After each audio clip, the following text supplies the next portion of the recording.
Good evening, everyone. We apologise for being a little bit later than usual. Had some baby drama, just wouldn't stop crying, and that wouldn't have been pleasant for anyone's ears. So we do apologise, but we are here for another weekly edition of your favourite chaos. Tonight, of course, we've got all your latest news, including possibly one of my new favourite club crests ever. After the cherry bombs, of course, because nothing is ever replacing that. And we've got our favourite American descriptions to go with it. So can't wait to launch that. So stick around if you do enjoy our takes. So tonight, then, we currently do have Brighton and Arsenal. That kicked off at 7:45. Brighton are 1-0 up. Very, very good indeed. And I think we were saying, Kai, beforehand, Brighton are looking really good at the minute, aren't they? They look, if this is how to end a season strong, they're doing all the right things, aren't they? Yeah, absolutely. I think they're doing the exact opposite of what they did last season, which is like they started very strong and ended quite poorly. They've just turned it around, and what a great time to do it there in the FA Cup semis as well. I really worry that they're going to do all this hard work and lose to Liverpool in the semi-finals. But hey, we'll wait and see. Well, that's the thing, isn't it? It's because it's not as if Liverpool are a bad team recently either. You know, we're going to talk about what they did to City at the weekend. So yeah, I think that's going to be a very, very interesting one. Have we pointed out? I'm assuming we have pointed out that Man City are 45 minutes from the title. They're not even playing. They are, yeah. That's a very good point. Yeah. If it stays as it is, because I had to double check because I was like, hold on, is this? And then looked at it, and it said they had 4 games left with 9 points, so 11 points even. So I'm like, is that after this or before this? Because I'm sure this is the 90. And then looked. I think even if Arsenal draw this, it's going to be City's title. Well, yeah, Arsenal have to win all 4 of their games. Yeah, absolutely. Hope that Man City drop points. Yeah. So I would imagine. Here at the fantastic Joy Stadium, there's probably someone in there, probably gathered watching this one. Joy at the Joy, indeed. Because that's the thing, isn't it? It's definitely going to be those top 3. United are just about out of that Champions League race now, I think, because Arsenal again have got so many games in hand. So unless Arsenal lose all of these games. But then United have still got to win their final one. So there's still a little bit of jeopardy. Can I just say, I don't know whether Zach's throwing shade at me with, I've never seen Paul in such bright lighting. Like, so look, see, I'm literally just sat by a window. That's all it is. Well, normally you're in Rosie's loft. That's what it is. And also, go Sabres. Because Zach said go Sabres. Yes, I was going to say, Zach said, I like the Sabres hoodie. Hoodie of another sport. Go Buffalo Sabres, representing second round of the playoffs for the first time in God knows how long. My football team, and one of my hockey teams appears to be having an excellent season at the same time, because the Sabres have, for those of you who don't watch the NHL, been shit for about a decade. Like, always a draft lottery team and whatever else. So that's why it's such bright lighting, Zach. No shade at all. But, it's just your aura from everything that's happened over the last few weeks. It's just the fact that I'm still coming off the parade. That we had about 60,000 people line the streets of Coventry, and then another 50,000 in the Memorial Park. And we are massive, by the way, because we got Kylie at our victory parade. Proper Kylie, massive, actual Kylie. That's completely bypassed it. That's insane. Like not live on stage, unfortunately, but a proper video message, because Jay De Silva's song is "To Can't Get You Out of My Head," and so everybody jokes about it. And basically, they were all there, and then they were like interviewing all the players and talking about their songs, and they had a bunch of stuff. And then they said to Jay, "Oh, Jay, if you turn around and look at the screen, someone's got a message for you." Fucking Kylie appears. Hey, Sky fans, congratulations on an amazing victory. I'm sat there like, that's Kylie Minogue! Being part of the Sky Blue Army. So hang on, I know her. Oh my God. Kylie Minogue is a Coventry City fan. We are massive. And Tage Thompson is awesome, but he's also Margaret. That's a bit unfortunate. He's an amazing player, but he's and he was Olympic gold medalist, but he's one of those. He was one of the people who wore Marga hats and stuff. So tricky. See, Simon knows. He's a Coventry City fan. Anyway, and also paying tribute to another local legend with my line today. Apparently, sadly departed Ozzy Osbourne. As we get on the crazy train. Hey, it's a good likeness, and we need it. We need it for this weekend's chaos. Because, of course, for the people who did join us for our live watch-alongs at the weekend, thank you so much. So we're bringing more analysis and roundups if you did miss it. But yeah, lots of exciting things happened this weekend. So kind of layout for the evening then. So latest news. Then we're going to go a bit of Champions League, and then WSL. Little look at the FA Cup this weekend, and of course Villa Arsenal, who just pop up at the same time as well. Then we're going to let Kai go to bed. Then we'll talk about WSL2. Then we'll talk about the National League playoffs. Danny sent in a little NWSL corner as he can't join us this evening, and then we'll have the final treat of the club that I found. They don't debut until 2028, so I've got a bit of a wait for this one, but it will be worth it, I do promise. So Brighton are still up. Is it still 1-0, everyone? Let's have a look. Oh, it's half-time, so yes. I forgot to put it on a different screen behind my notes. Hang on. Yes, good. Okay, so yeah, Brighton still winning against Arsenal. Now then, let's have a look into the latest news then. So more players are being announced, of course, and we had from City this week that Laura Coombs will be retiring at the end of the season. Did we also see Shania Hales has posted she's leaving Newcastle? Not confirmed by the club, but it is on her Instagram. And also Naomi Williams as well, Arsenal goalkeeper. She's posted that she's leaving. Again, not confirmed by the club. But we've also had another confirmation from Newcastle that Molly Pike will be retiring at the age of 25 due to personal reasons. And she stated one of those as her well-being as one of the reasons to step away, which is really, really hard to hear. It's that time of the season, isn't it, when we're starting to get these announcements. People are starting to worry about contract extensions. Will so-and-so renew? Who are we going to get in? And we also had confirmation today as well. Mappy Leon allegedly has told Barcelona she is not renewing. And at the moment, we know where her destination is apparently going to be. A lovely field in Bromley. Yes, we haven't seen Couture since then. And of course, Paolo Tomas has had to retire early due to injury as well. Are there any news and rumours that we've seen? Because Emily, I was just about to lead into that one, which we'll tee Paul up for. But yeah, Kai, for you, any news and rumours that you've heard, or anything that you think Chelsea might do in the summer? Have we spoken about Beth England on the channel? Did we last week? I can't quite remember. I don't know. Did it happen in time for last week, or was it between?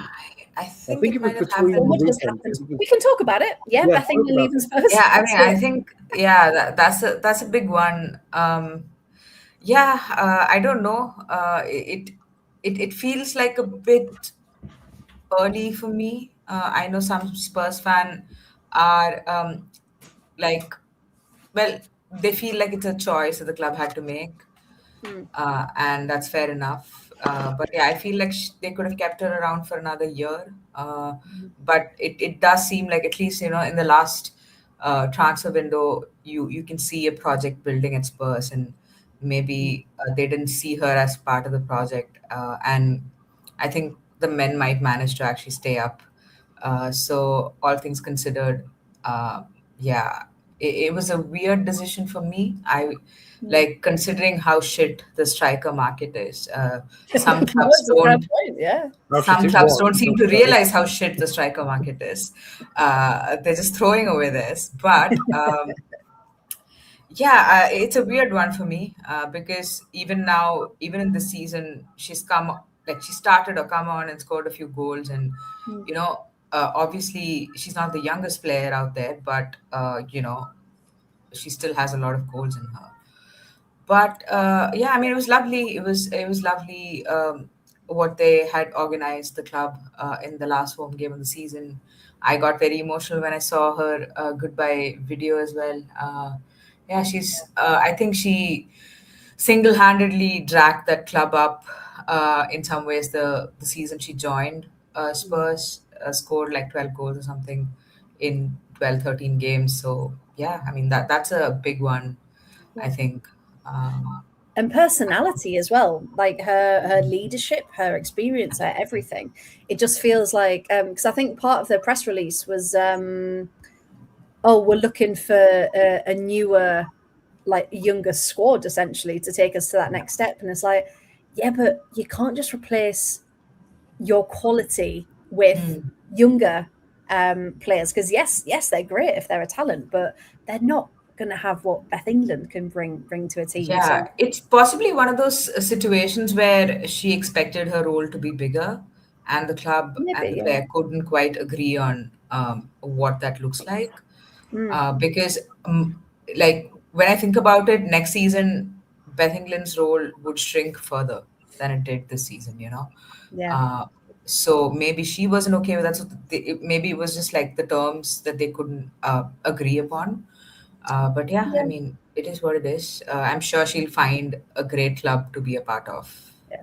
I've seen lots of Villa fans go, hey, we can't score at the minute. Come on, Beth. Yeah. Come up to Villa. We'll look after you. And again, can't get loads of questions in the chat. Let's have a look. Kachua says, do you remember the links about Jennifer Ekigini from PSG? Do we go for her again? Yeah, that was a weird one when we were linked. I'm not really sure.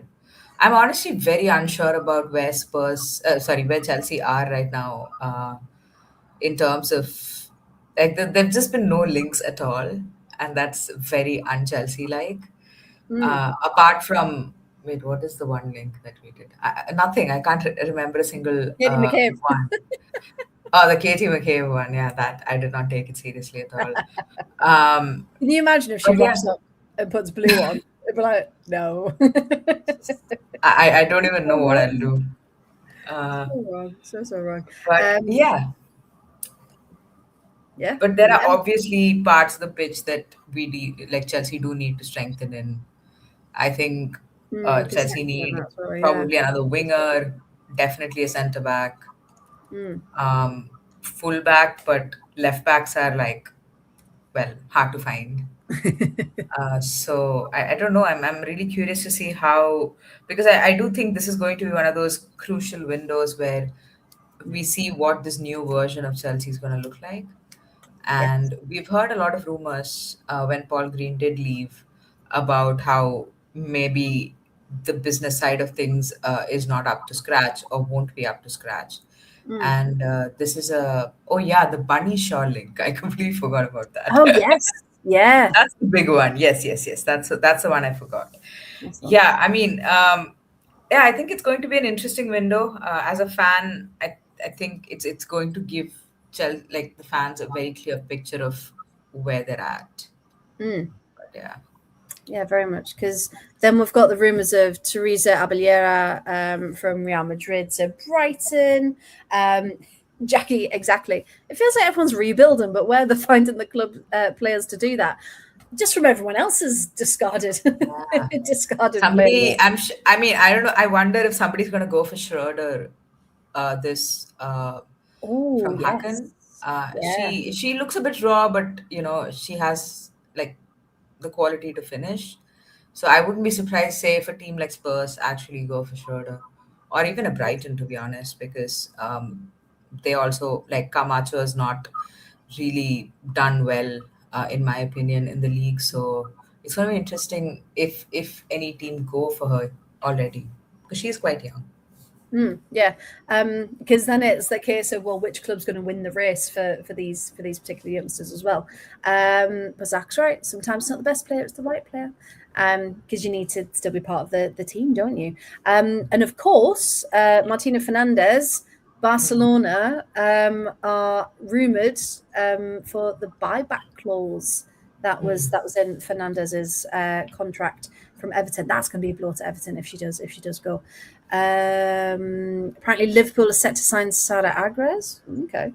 But of course we've got the issue that if Leicester do go down, which odds are probably, you've got a really good few players in there that other WSL teams can go, I'm going to have you, I'm going to have you, and poach that way. Because, of course, Amy Merricks is at the game tonight as well. So maybe she's looking for who she can steal for her Birmingham City side as well. Thank you to everyone in the chat, by the way. This is brilliant how much everyone's chatting. Yes, of course. Badia is linked to Arsenal, not Chelsea. Yeah, I think the Arsenal one, she's linked to Chelsea as well. It's just that the Arsenal side of things seem to be more concrete. More promising, isn't it? Yeah. Then there's the Georgia Stanway one. But of course, who knows? Who knows until the window opens? But we do know Georgia is leaving at the end of the season, don't we? So it's just where she ends up. And of course, shameless plug again. My transfer tracker is pretty much there and ready to go with all of the contract news that we've got so far. So Arsenal have got new contracts for Kim Little, Sian Baxtania, Steph Catley and Leah Williamson. Manu Zinsberger, of course, has left Arsenal along with Naomi Williams. Villa have signed new contracts for Miri Taylor and Georgia Mullett. Paula Tomas has been retired. Millie Bright retired, of course. Liverpool have already announced they've signed Vivian Enderman, which I know we talked about last time, which is incredible. So she's going to be there from the 1st of July after her contract. I'm going to put out there, it's early in the window, and Emily will love to hear this. I am going to put out there that is already potentially the signing of the summer. Signing of the summer? Oh, no, it's a very, very good one. Liverpool have done really, really well to do that. We've spoken about Laura Coombs. Leah Galton, of course, we mentioned last time. She's leaving United. And then Spurs, it was Kit Graham, Amy James Turner, who has a new job with Seattle United, Seattle something, as a coordinator or something. Are they a USL team, presumably? Seattle United, yeah. I think, yeah. I'll when we're talking about the next thing, I'll search it. But yeah, so she's got a new position there. Luana Bula, Charlie Grant, Josephine Rybrink, and of course Beth England. Durham have announced Sarah Robson's leaving, and then Molly Pike and Shania Hales from Newcastle, and that's it. That's all we know so far. So yeah, keep an eye on the transfer tracker. It is up and ready to go. Chris is saying great save by the Brighton goalkeeper. It's second half. Maybe I think Couture asking about Wolfsburg being a selling club. Maybe not yet, but I think they are of the big teams that tend to get towards the latter end of the Champions League. I think that Wolfsburg are the most precarious and are always the ones that are going to get raided, because when you look at the fact that they've got young players like Ella Pedamores, for example, who, with all due respect to Wolfsburg, is probably going to want to play at a high level. Lilith Berenstein is always going to be a target. Berenstein's I think. Yeah, she's leaving, So it'll be where she goes. Smila Velotto is another one who will probably get raided at some point in the near future. Camila Kuva is one of the next wave of German talents. Joel Rademeyer is another one. Cora Zikai. These are all Sarai Linda. These are all players who will probably be looking beyond Wolfsburg at some point in their careers. Big, already high-level German internationals, or high-level Dutch internationals, or high-level European internationals.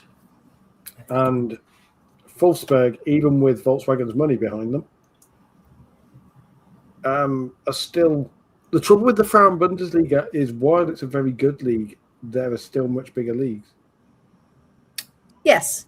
Yeah, and it's still very much seen as a league where, if even Bayern can't hold on to players like Georgia Stanway, because they go there, try it for a couple of years, and then go, yeah, actually, I want to go back to the WSL or whatever. If it feels like a lot of people go there for like a reset, for like a cultural reset almost, because it feels like in some ways it's so far removed from the intensity of what like English social media are currently going through. And it feels like everyone who has moved out there goes like quality of life, like almost like they can breathe. So I mean, yes, having lived in Germany, I will say the quality of life in Germany is probably, certainly at the moment, higher than England for a given. I can imagine. Yeah. For a given level of salary or a given level of career or whatever, and that's just a fact. And you can't blame people for going because it's a very high level of football. It's a very well rewarded level of football. But you look at even you look at Bayern and you look at how Clara Bull is constantly being linked with a move away. You look at how Franziska Kett, for example, is a player to keep an eye on. You look at how the likes of Lena Oberdorf is always a target. And I want Oberdorf to play for Bayern Munich first before she started. It's such a shame, but I think maybe Germany is a funny one that way, because there are some players, young players, like for example a move for Tanikawa. I think that's a big move from Germany, like Bayern Munich from the Bundesliga. So I think it's a definite mixed bag and not the most competitive league, but maybe the cultural aspect of it has something to do with it as well in terms of the appeal. Yeah, definitely say so. Yeah, Katura saying that I hope she makes the World Cup. Yes, because it seems that every time there's like a major tournament, there's something happens. So we're going to keep everything crossed, and we're not going to jinx anything, and we're going to hope that she does indeed make it. Lovely. Okay. So Paul, we'll come to you because United, according to, I think it was Charlotte Harper, wasn't it, from The Athletic, her article earlier saying Turland would like to stay at United, but player and club are currently not in agreement, and the club are open to offers for the right price. Just United's business is...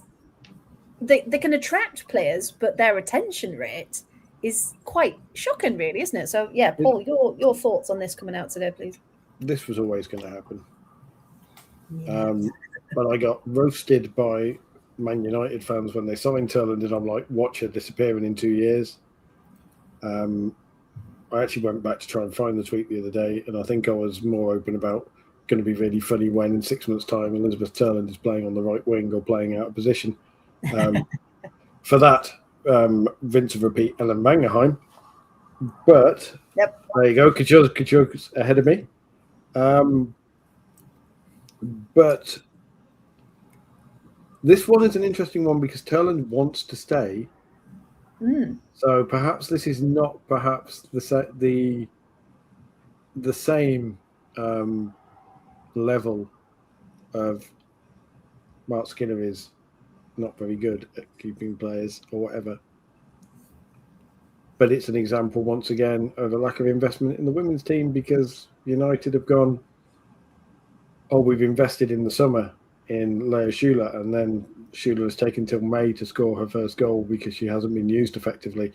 Who, almost as if only anybody had seen that coming, if only people had seen the January signings for Man United being ineffectively used because they were being signed in the wrong positions and weren't going to be used properly. Just does it? It's a repeating pattern. Yeah, to watch the players not be at their full potential. And the sad thing is that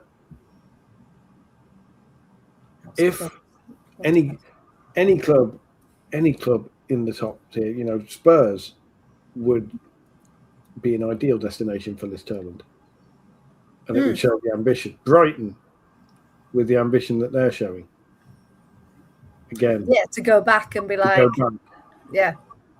And if I'm Brighton, if there's money coming in, and I'm Brighton, and I'll just ring them up and go, how much for this?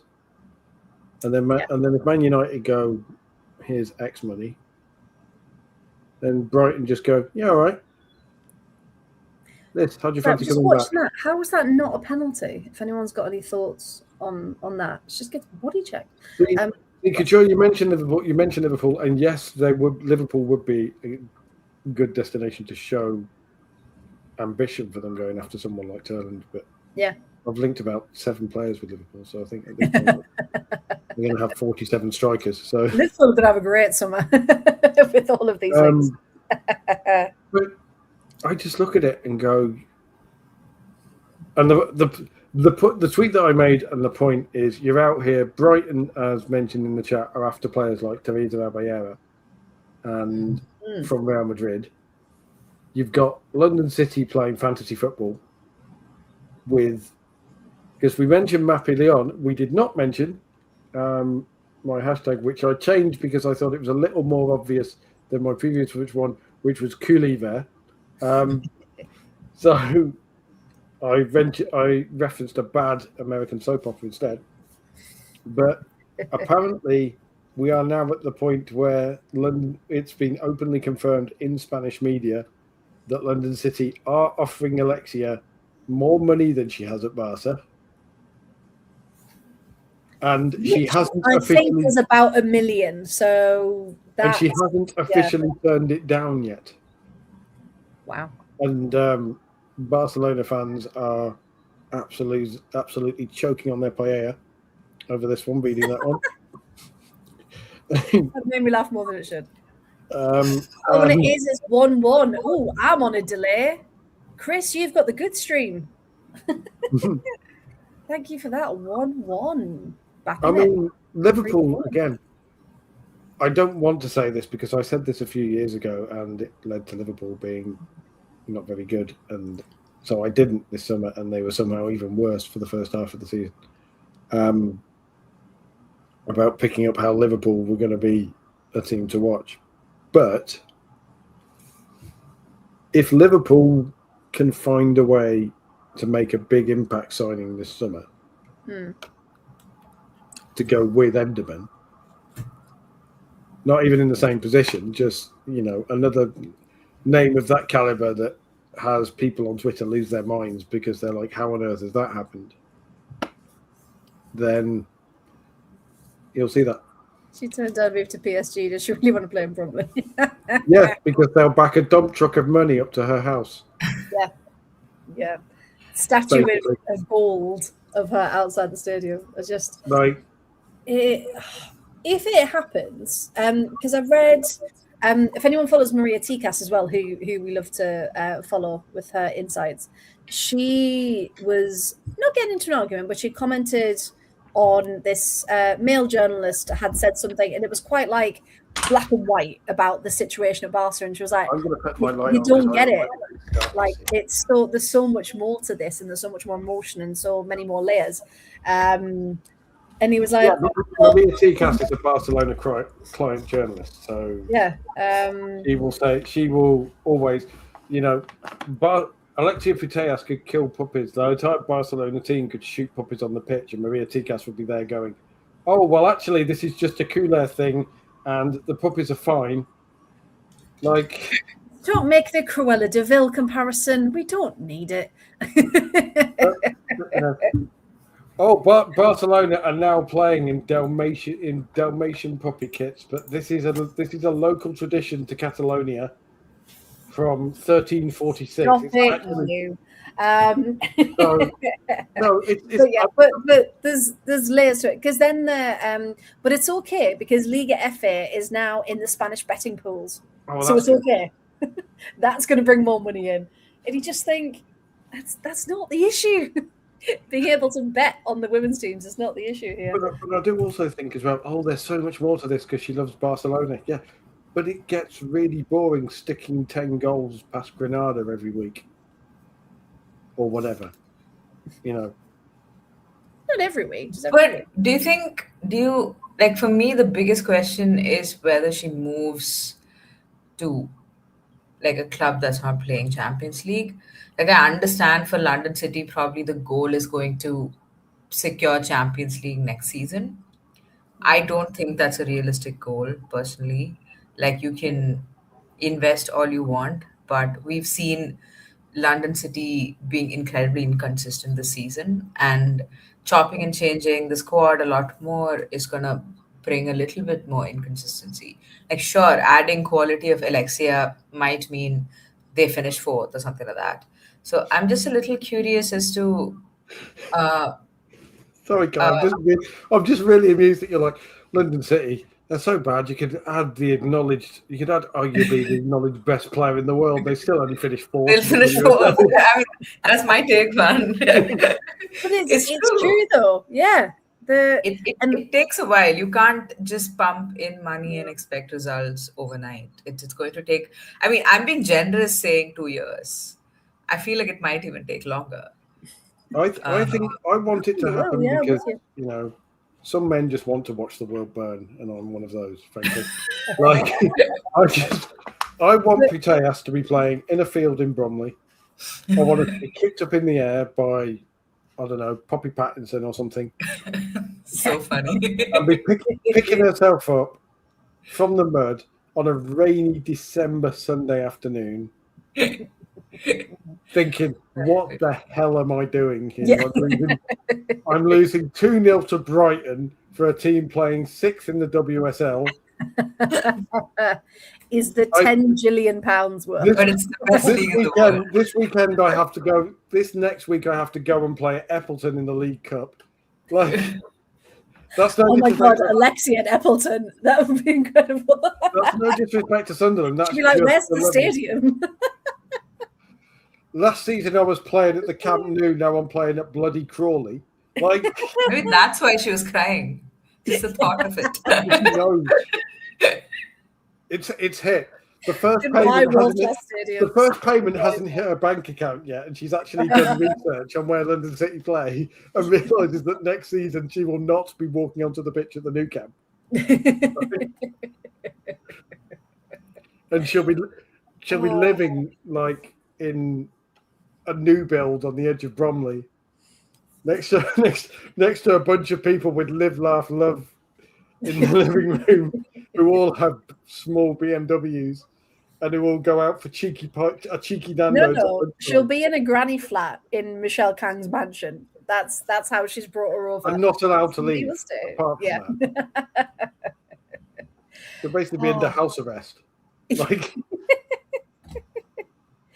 And I know we're joking about it, but can you imagine if that came true? And she actually was just, Alexia at the Den. Well, Alexia Putellas walking down Cold Blow Lane to a game. or just some East End docker bloke goes, all right, love! You're that Putellas, aren't you? You've got a gorgeous Putellas, you have. Like, no, that's not. That's just imagining the yell. Just going and having some yokel who's gone to watch Arsenal and, we're not sure who you are, but apparently you're quite good. But we're only here to see Beth Mead. Like, I can't picture it. But if that's the world we're living in, it's Kang's world, isn't it? I mean, it's just wrong. Like, it's wrong. It is. I agree. On a fundamental level, because players like Alexia Putellas should be playing for clubs worthy of the stature. Well, yeah. So the sensible point I was going to make after that was: is she really at the point of her career where she's then going to not go to a Champions League club, which was off the back of Kyle, what you said there about maybe in like a couple of years she might go, all right then, I'll take the money. How is she going to win her 4th Ballon d'Or? Because this year she's winning the Ballon d'Or, right? No matter who wins the final. And she's at London City Lionesses, we know it's rigged. Oh my God. Imagine the whole thing is a fix. My head would be so hard. Like, Jackie wants it to happen. See, I've sold it to everybody. It was the East End accent that did heard it here first, folks. We've got Alexia Putellas. We've got Alexia. They can't pronounce it properly. And she spends the whole game going, Putellas. To the crowd. Putellas. And then we've got Alexia Putellas. Like, just pronouncing it wrong. I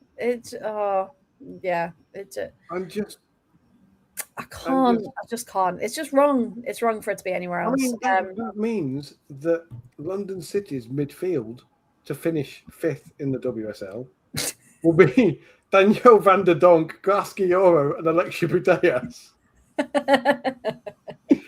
Like, are we on like FIFA career mode or something here? Is that That's it? FIFA career in like 2018 maybe. Just like, yeah, that's the midfield you want. It's just a time gone by, isn't it? It's a time capsule watching London City. It's quite good. Just while I'm seeing the autocorrect. Evening, Emma. Woban Moy was the intention. Changed to subbed mot and rubber toys. What a Woban Moy is now rubber toys. Just that's it's rhyming slang. I'll still rhyming slang from now on. I didn't know that though. A lot of the players are then going to Mexico. So she's opened a Academy 11 there. Thinking about retirement, yeah, maybe. And I think one of the journalists were saying, well, actually, if they do sell your Mappy Leons, your Putellas, your big salary names, then of course you're letting that salary then go back into the men's, and they can sign better players there. So I think a lot of the thought is, well, La Masia is so good, then you're going to get stars coming through there anyway. So they've done their bit essentially. So why not then release the things back for the fall of Barca women? Might be the start of the end. I love that this conversation came from will Liz Turland stay or go at United? I think on that one, I think it's United's decision, and if United sell Liz Turland, it says a lot about them. Yes, yeah, it absolutely does. I agree. I mean, she has 20 goal contributions this season, which is not bad at all. Like, I know it's across all competitions, and I know she hasn't exactly shown in the WSL this season. I do think she struggled a bit, but she's done well, like in the Champions League. More like she scored a bunch of goals in the Champions League, in the FA Cup as well, I think. So I mean, that's not bad. I know, like, as a club, United expect more from their striker. I feel like you're not going to get that from Leah Schuller. I think she's a decent striker, but whenever Schuller has come on, I have not been impressed with her, and she's had a slump for quite some time now. I think maybe for a year and a half almost. I don't know if she's going to get back to those levels. She also had like a long stint of injury. And so I understand, but letting Turland go, she is just entering her prime as well. That would be really poor from United. Really? But been one of their best players. The fact that we've all sat there going, it's probably going to happen, to be honest, if someone tests United with a decent offer. Honestly, part of me is wondering if Chelsea will go for her, because Chelsea are looking for a striker. And, like, maybe. She's somebody who is familiar with the league. What does Turland look like when she gets a little more service in attack, Like she did when she was at Brighton. Yeah. What she looked like. And that's the big question, isn't it? Yeah, and it's such a brilliant example of how if you actually build your team correctly and you do what you need to do, look what you can produce and look what you can. I do wonder with Brighton, like you say, if they are after Teresa Abellera. Am I pronouncing that properly, by the way? Because Abellera. Abellera. Yeah. I think that if Brighton could pull off signing someone like Teresa Abellera, that will be big to sell to other players of that comparable Champions League standard. So the likes of Turland, and turn around and go, because okay, there's you left Brighton to move to Man United, but now look at the difference in the way the two clubs have gone. Yeah. And if you come back here, you were a heroine here anyway. If you come back here, you will be our number 9. Yeah. And you'll also have one of the most underrated, best passing midfielders in Europe behind you, feeding through balls. So, yeah, I mean, one of the most intelligent attacking midfielders ahead of you, in Fran Kirby. yeah. Oh, that'll be. Because Turland didn't get to play with Kirby, did she? Because she left. Didn't she leave the? Yeah, she left the season. Kirby went to Brighton. She left the season. Kirby went to Brighton. So Frank Kirby and Teresa Abellera feeding Elizabeth Turland the way Turland makes intelligent runs off the ball, and those two. I think we've sorted it. I think we've sorted it for next season. But also, you can sell them to Liverpool because Fuka Nagano and Marie Herbinger are feeding Sophie Roman Haug and Elizabeth Turland as a striking pair. We're basically playing Football Manager here at this point. Yeah. I completely forgot about Herbinger. The fact that she's injured. Right. If she comes Liverpool back, have been really screwed by injuries, haven't they? Mm-hmm.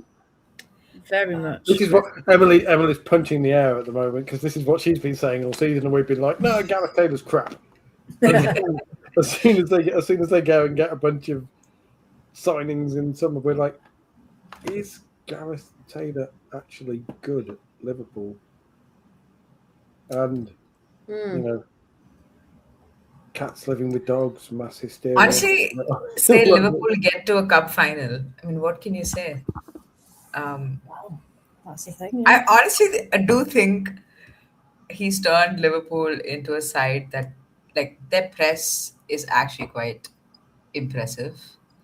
The way a lot of the teams have struggled with their off the ball work is that's the bit that I've been really impressed with Gareth Taylor. Why? Because in the beginning of the season we spoke a lot about how maybe the profile of players don't really match the style of football that he wants to play, and I think he's kind of tweaked it a little bit, and they have looked better in second half. I mean, we can mention it and kind of race through the games because only losing 1-0 to Manchester City, Liverpool, and they nearly pulled off a draw. Nearly pulled off a draw away from home, and needed a set piece goal from Rebecca Knack.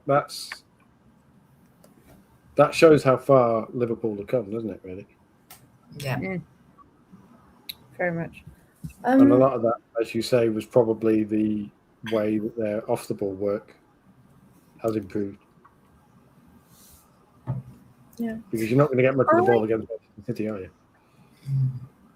No, that's true. I can't find any stats whatsoever for Abellera. She's been out with an ACL. For a while. Yeah. But even like going back, and again, that just shows the gap, doesn't it, in stats available for different leagues? Because I've had to find 3 different websites to try. Sorry, Freya, but let's. I know this is a bit chaotic and we're not talking about each teams, but let's very briefly get Villa West Ham out of the way because, I have a point. I'm not just doing this to twist the knife with you and Emma. So, over the summer, these games that Villa are using and those performances show that over the summer Villa need to make statement signings, and they are now as a club. and they are now in a position to do so with the efforts of the men. Perhaps the past couple of years, all of the emphasis has gone towards the men, and you can't really blame the club for that because of the rise of Villa men. Yeah, so the women have sort of treaded water a little. But this summer is where, as you've said, the fans are screaming out for investment and signings. Yep. And I think it's a good summer. Examples of things like Turland is available. I think it's a very good summer for Aston Villa to do that and really start acting like they want to break into the top tier of the WSL. And with all due respect to Rachel Daly and Ebony Salmon, if you add this Turland to that striking core with Kirsty Hansen, suddenly life gets fun. Yeah, and that's a very clear signal. Just like Beth England and this Turland, one of those two. If you're Villa manager, if you're Natalia Orio, you're in the office of your chairman going, either one of those, give.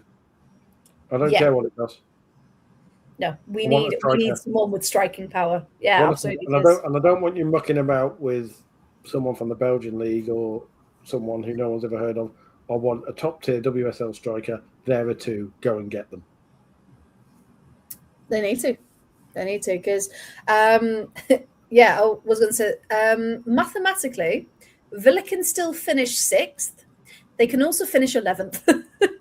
So that's this state of play at the bottom end of the table. So yeah, they can't, unless it's Kirsty Hansen, which is a lot of pressure to put on Kirsty.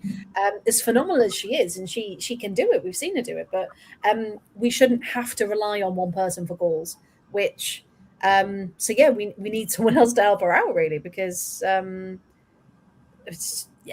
we need more support. We need more depth. We've got players coming back from injury that shouldn't. Might as well go on. The subs were all wrong. Why we brought on Daly and Lionesses at the weekend, I have no idea. Gabby hasn't played for over a year-ish. And it's a 0-0 against West Ham in the last 7 minutes. Are you kidding? No. you keep that. You don't make any changes because that's where all the goals came from. Because all the subs, and you just think, it's not worth it. You know what West Ham can do, given the chance, and that's why you gave them it. So yeah, I just think we've got a good core, and now we need more, essentially. So yeah, you're right. We need to put the foot down. It was an exceptional goal by Rico Wecki, by the way. Yeah. The touch was insane. Blah blah blah. No, it wasn't.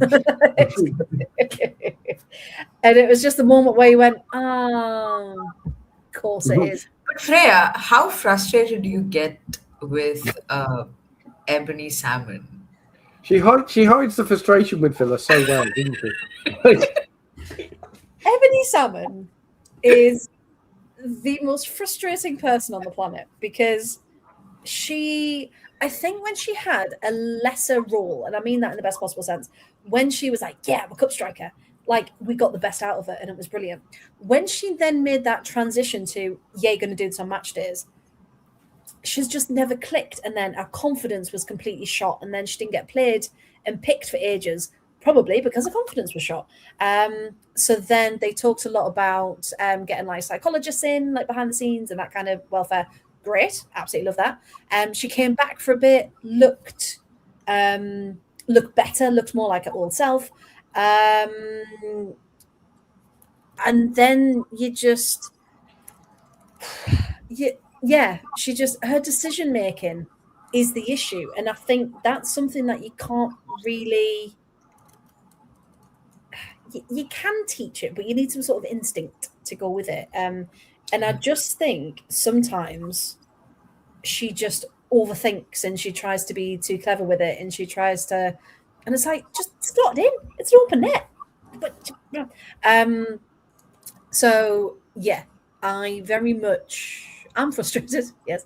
And I think some players that drop down a step just to get their rhythm and confidence back, I genuinely think Ebony would benefit from that. Because the potential is there, but she's just not getting it at Villa. So whether that's a move from Villa entirely and a different setup would sort it out. But yeah, it's not it's not good. Yeah, so it's just but then she can do it, and she shows up and she scores, and it's like, yay, Ebony. And then the rest of the time it's like, oh, it's like Alicia Lehman when she was playing, she would pop up with some crackers, absolutely brilliant. And then the rest of the time it was like, oh, okay. So yeah, consistency is what Villa needs, and unfortunately we do have a lot of players that are very inconsistent. So yeah, thank you for allowing me that run. Yeah. Because I watched her one day, like for 90 minutes against West Ham, and I felt like ripping my hair out. She's not a starter for me personally. She's not. She's very much a impact sub when she's under pressure. I think if you start out from the off, it's like, yeah, because then she's like, oh, I've got time. I don't have to shoot straight away. It's all right. But yeah, when she's pressure is what she needs to perform. So yes, Ebony. Right. So yes, a big summer needed for Villa indeed. I think we do have about 6 out of contract. So I think big changes will be made. So watch this space. Quickly then, the inaugural Women's Europa Cup was won by BK Häcken. Not that anyone really knew or was talking about it. Even though it was free to watch, it was on the website. And if anyone watches All for Warful, Liberty was talking about, if they're able to do it on their website for the final, why couldn't they do it for the rest of the group stages? It just doesn't make any sense. So yes, congratulations to Häcken for that one. And further, as Kai mentioned earlier on, and highlighted as a big potential target for someone this summer. Yes. Yeah. There was someone who said Schroeder was following Villa, and we're like, if Villa have sorted that out, that would be incredible. That's exactly the sort of big impact summer signing the mid-tables clubs need. I agree. She's that right kind of person to bring into those clubs. To answer this question, yes. Well, my favorite was Dree, but of course we no longer have Dree. But I will say though, Jenna Niswanger, brilliant match, brilliant game. She's really, really good. Really enjoyed that we've got her. So, I mean, that was a really good one from the team. Leonie was decent. She was better than decent, Couture. Come on. The trouble with Felicia Schroeder at Liverpool is, where does she fit? Because that's also a good point.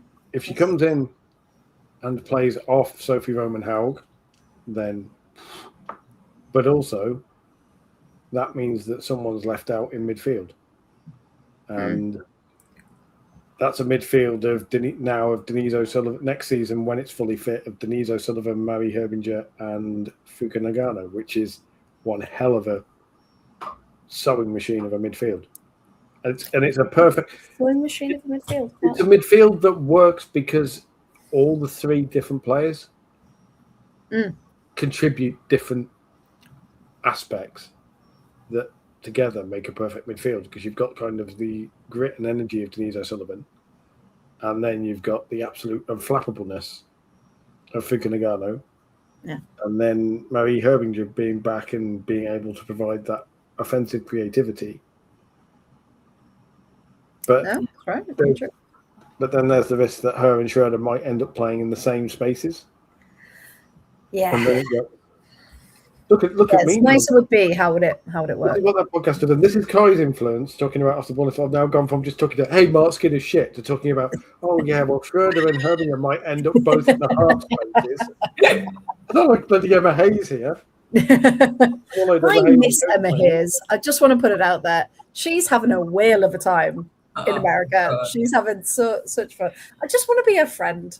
Like, she looks like she has the best time just going around to all the WSL games. I feel like that's what America is trying to turn her into, Like when she was in England, people were slightly scared of Emma Hayes, Yeah. and she's like everybody's favorite aunt, and I'm not sure how I feel about her. She left Chelsea at Wears cowboy absolutely hats with rhinestones on. She's It's having the great. time of her life. I think her mental health is in a good place now, so Oh, good for 100%. her. Yeah. She left Chelsea at absolutely the perfect time. Yeah. Oh yeah. Yes. I am.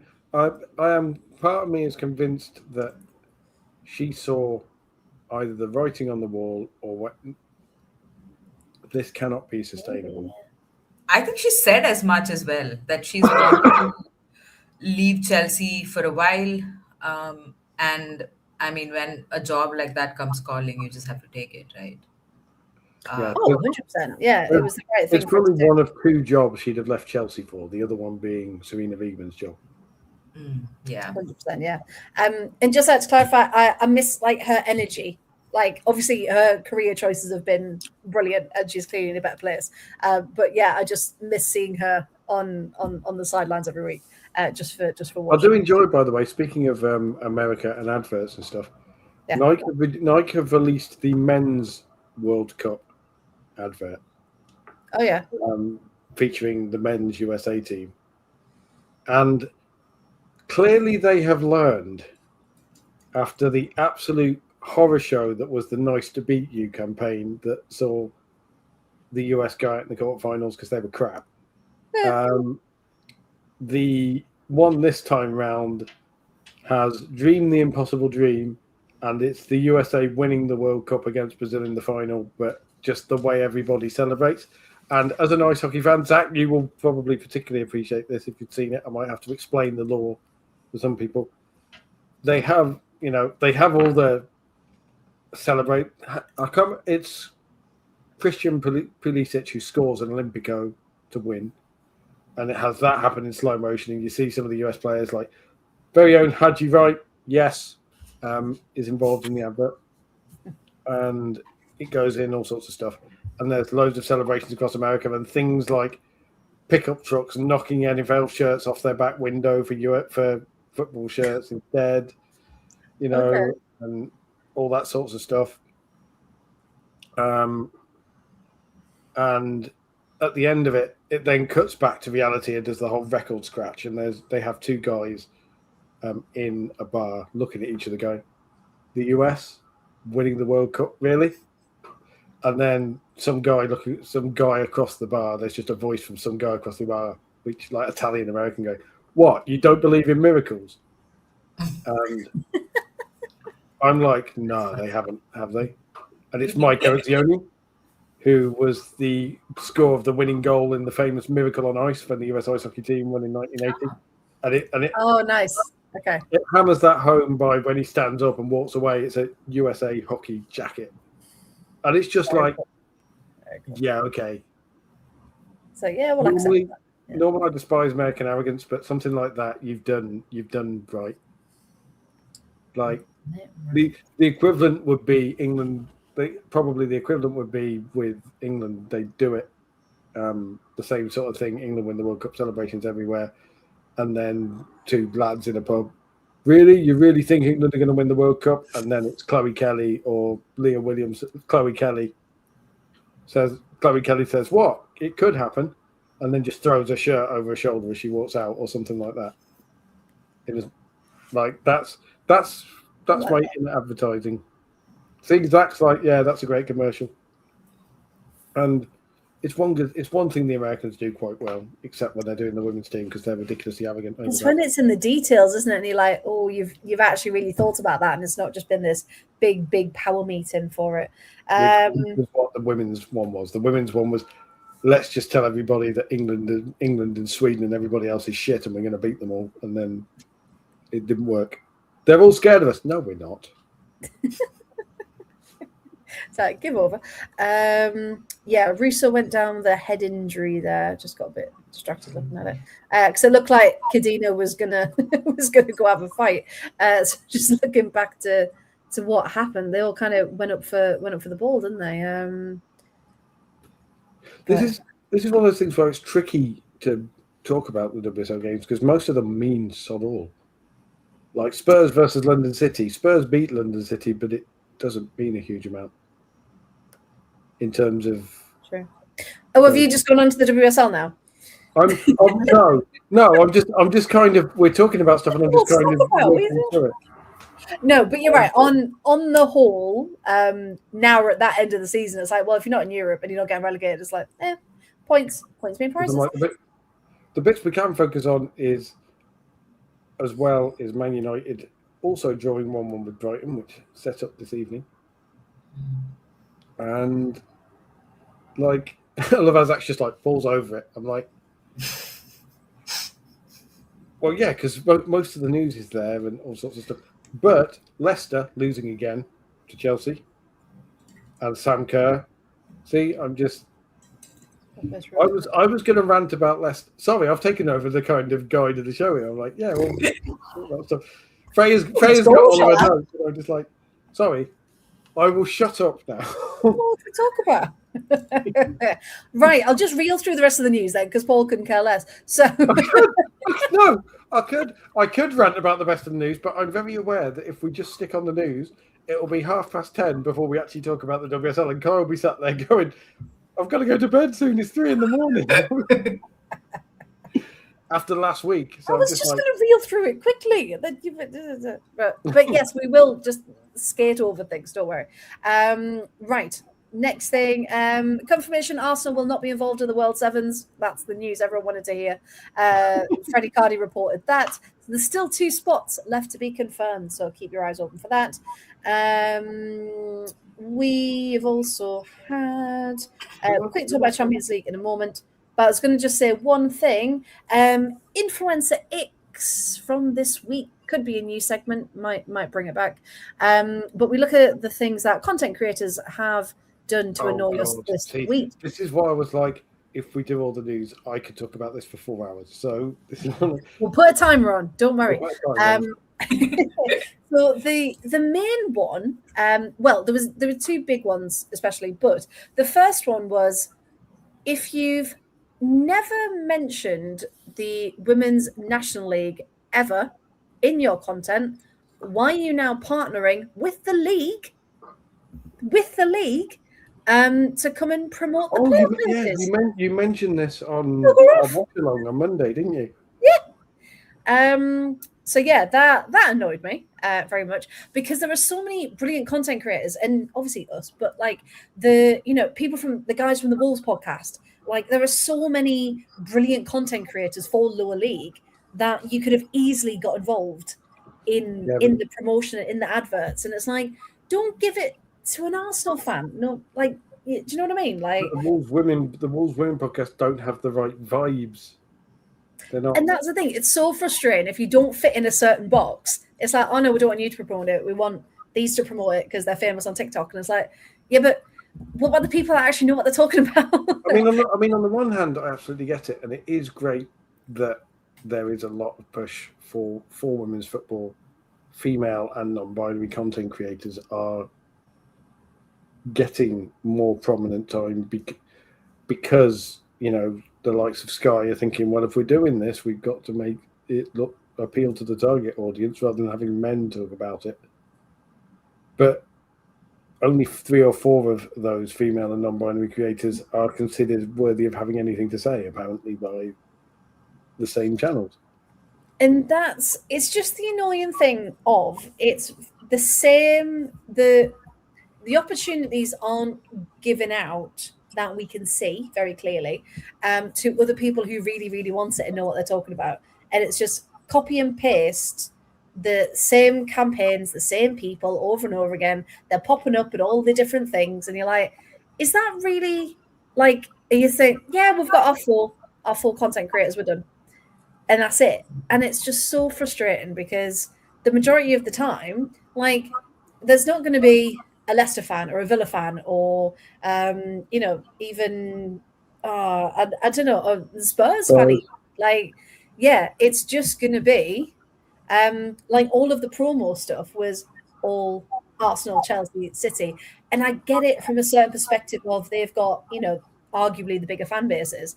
But if you're representing a league, represent it.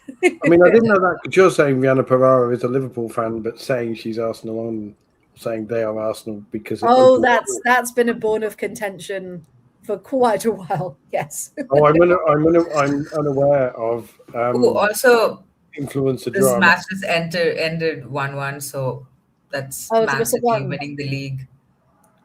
Congratulations, Man City. Yeah. Congratulations, Man City. There we go. Oh, they've done enough. Just City. But yeah, so a point. Sorry. This also does mean that there is no way that Man United can finish in the. Hadn't that already been confirmed with their draw? But now doubly confirmed. Now it's definitely doubly there. Yes, absolutely.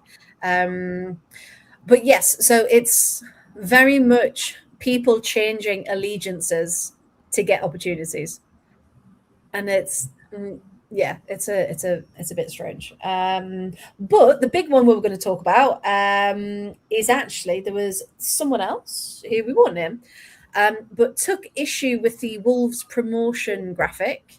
And there's a couple of different ways to think about this. Because Kai, you have an opinion that we haven't heard yet, so it'd be good. But yeah, no, it was, I think from my personal perspective, it was the work he's done as a manager. Why shouldn't he be celebrated on it? If people watched the show last night with Barry, and we talked about it from Barry's perspective, because he does a lot of work with Stevenage, and he said, look, at the end of the day, that there are men in women's football, and they do a very good job.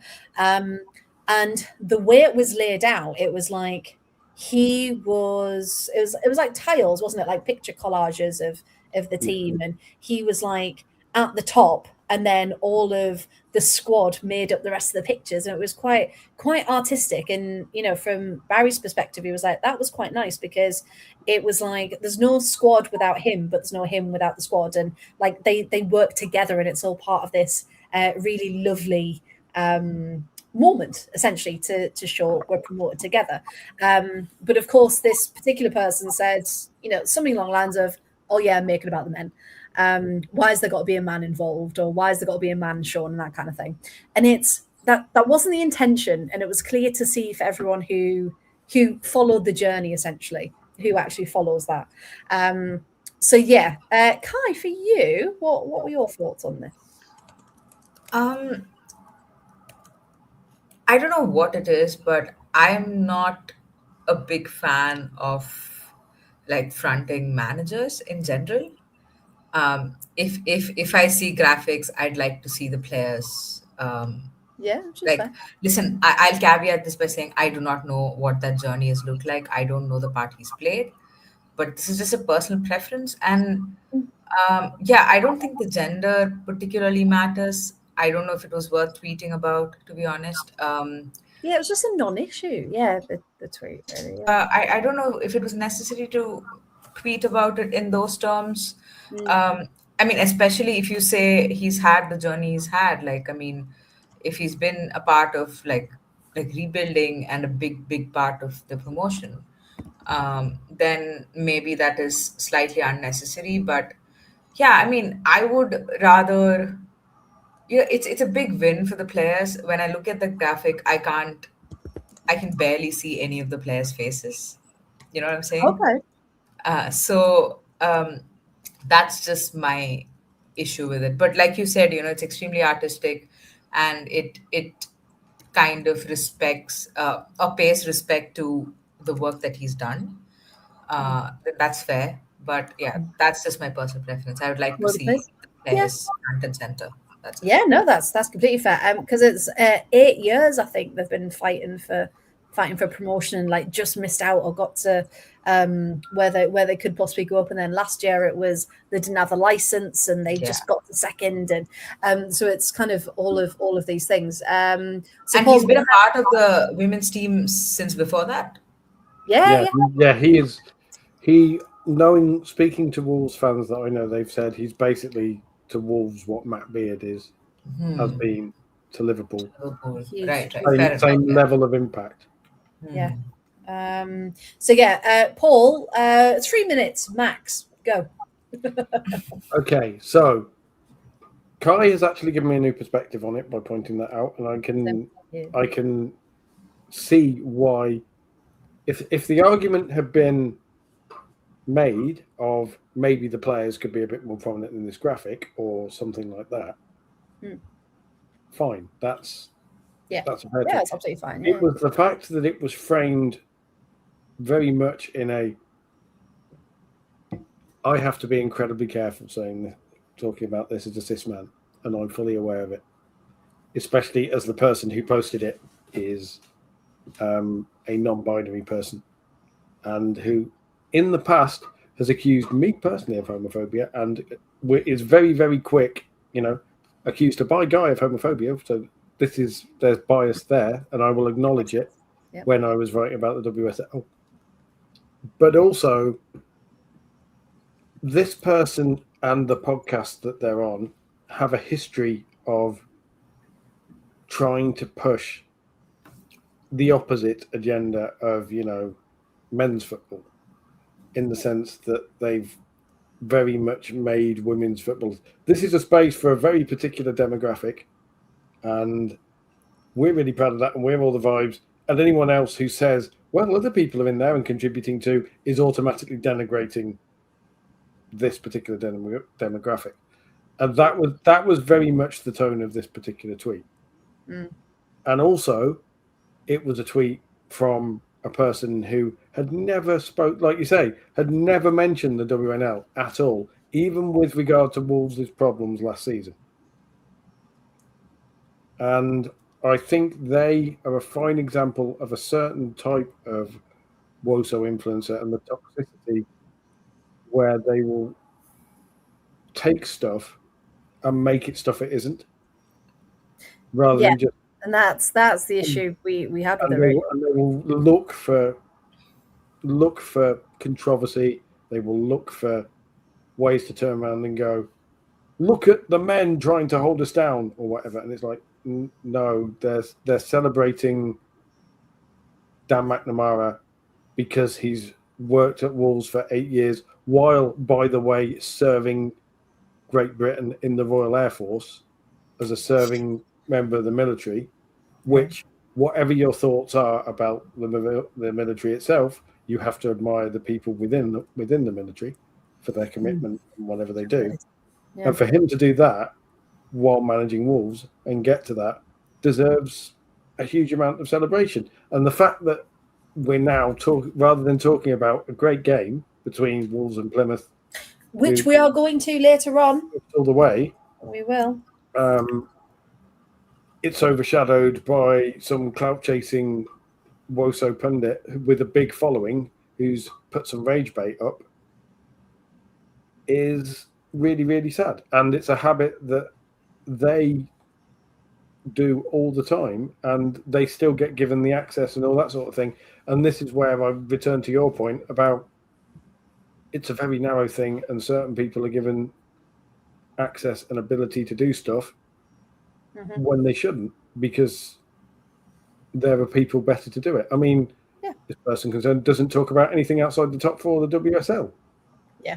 They had a job writing about the WSL, and their column lasted a little while, but it was very obviously only top four focused, and so it quietly disappeared. And this is where you look at it and go,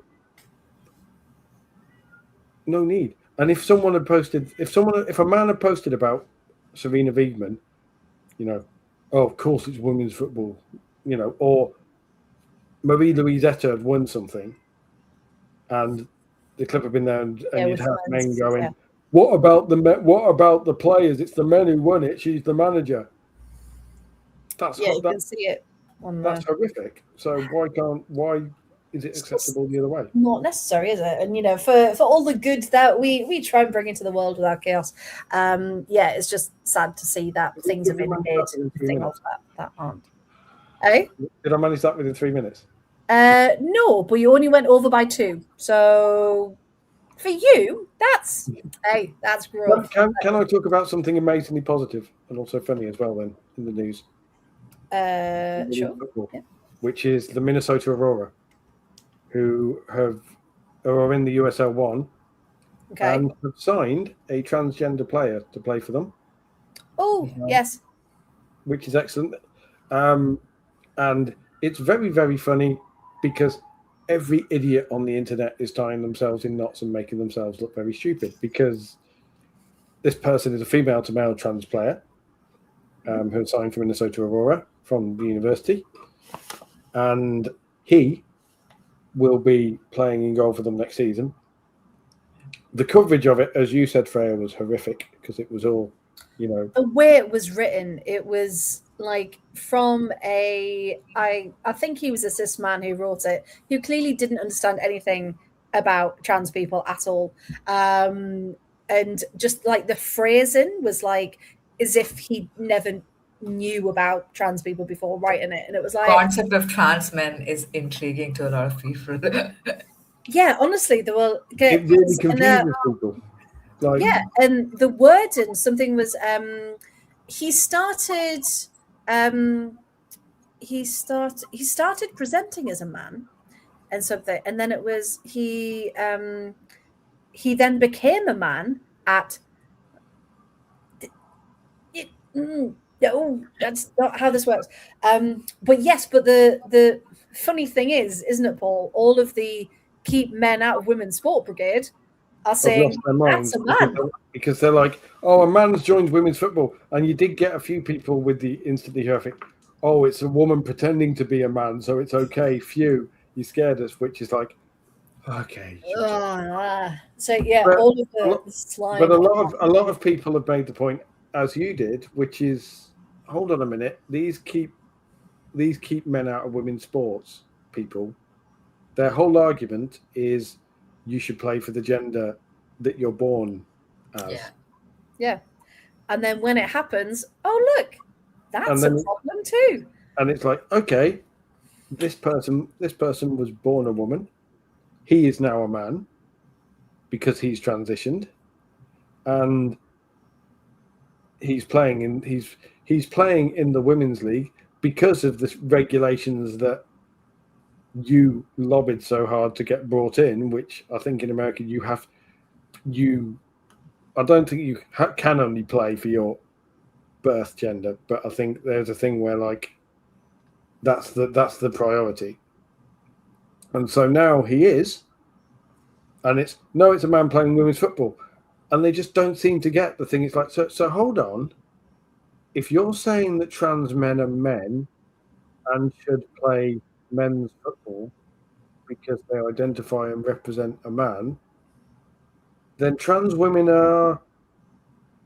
Yeah, it's like, you fill in that sentence used on your logic. And it's just, honestly. But yeah, absolutely thrilled for Isaac, who's got a position. Goalkeeper, I believe he is. And I hope he absolutely smashes it. And it's wonderful because, like you said, representation for trans people of all types who are playing and proudly still being who they are. Yes. Yeah. And we need more of it. And, women's football is that inclusive space for the most part. Obviously, there's some gremlins. There always are. But yeah, for that most part, I'm glad he's found a home and a space and a team that's proud to have him on board.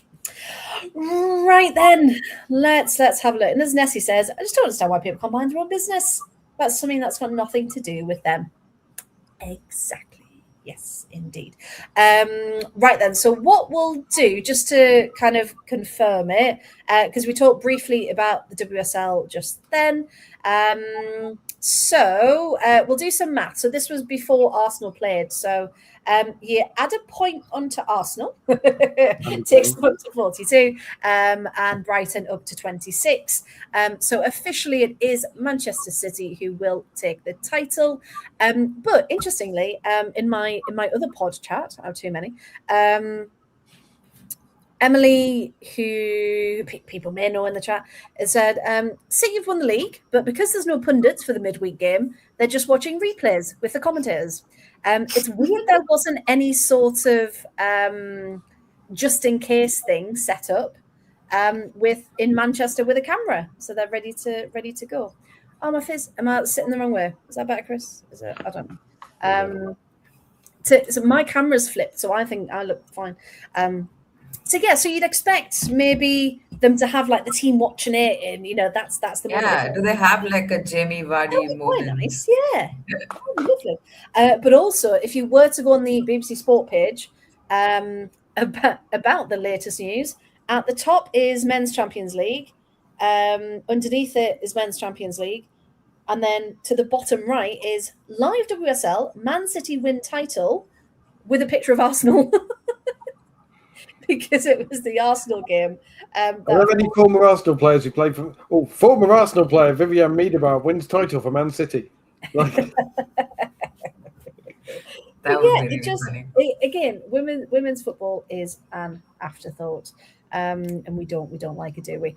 So we'll just say to everyone, the QR code is there to get your podcast mugs. If you want one, I'm going to get mine tomorrow. I'm very excited. So there's one for each show, and the women's show even has #Team Chaos on the back. So watch out for those if you want one. So yes, Manchester City are officially WSL champions. We'll just quickly go through the results from the weekend then, even though Paul already did it for us earlier. So while we do that, I'll just take the podcast widget off so you can see my lovely face. There we go. So like we said, Manchester United, Leah Schuler did score. Woohoo! First goal. But I mean, Brighton should have. I really hope they were gonna do something and keep the points from there because they deserved it during that match. Spurs. I completely missed this one because we were live, weren't we, Paul, when this was going on? So I put in the notes, defensive error from Marsetto to give Gobset the first goal, which was really, really good. Dangerous playing out from the back. I don't know why teams do it. If you have a shaky moment, just stop it. Just literally stop it. We could possibly have a Flotiel klaxon for Holt's goal because that was very, very nicely done. Lette having a bit of a shocker. However, when Sangare went off, Alana Kennedy came on. It's like she had a point to prove. So I don't know whether maybe, because I don't know how long she signed for with London City, but I don't know if she's trying to make a point of, I am good and I can still make a difference. Because, she was everywhere. She almost scored on the half volley, forcing Kopp into a save. And then, of course, she did end up scoring late on in the game as well. So I genuinely think she was the difference in there. But of course, Kai, as our Chelsea representative, Leicester 1, Chelsea 3. It feels like forever ago that this happened because so much went on this weekend.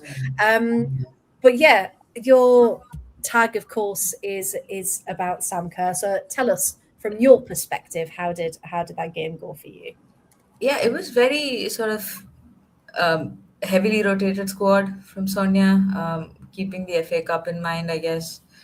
But yeah, I think it was a very business as usual sort of a game. Got to see Lexi Potter play a bit, and I thought she was good. Yes. And of course, like Sam Kerr is now the top goal scorer in the WSL for Chelsea. She, I think, is now at 64, just ahead of Fran Kirby, 63. And she's, I think, only 2 goals behind Fran Kirby in like goals scored for Chelsea, not just in the league, but across all competitions as well. Okay. So we'll wait and see. She has like 2, maybe 3 matches to make that happen. Let's see if she does. But yeah, I mean, it's very predictable things. Like Lauren James was incredible. 2 absolute bangers from her. Yeah. And Lucy Bronze makes a poor back pass and Shannon O'Brien sort of pounces on it. And it's a good finish as well. I think, I always have a lot of respect for players who just pull the trigger early. Like don't like try to like chip the keeper, don't try to take it around the keeper, just shoot. It's fine. Just go for it, yeah. Yeah. And I thought that was a good goal from her.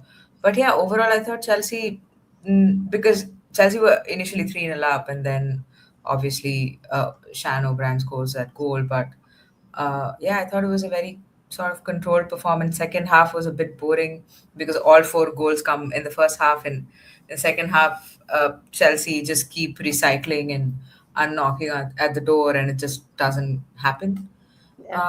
Yeah, I mean, it was a fairly uneventful game, to be honest, apart from Sam Kerr breaking that record. Should Ash Neville have got a red card? Oh, yeah, I completely forgot about that because I had gone live for the watch along for the Champions League game, I think. And I did not watch it. I watched the clip later. Absolutely. I mean, honestly, like had Thompson Got away planted with her, that. Yeah. that was a very, very dangerous challenge. Like, I mean, I obviously say it only from like a player protection perspective. Like, I don't think a red card changes that game at all, to be honest. But it's just shocking refereeing, to be honest. And you know, I'm always really annoyed when stuff like this happens right next to the lino. And like I wonder what the dynamic there is because the lino obviously saw that. Why aren't you relaying to the ref that that was a really, really bad challenge? You know, you have to get involved.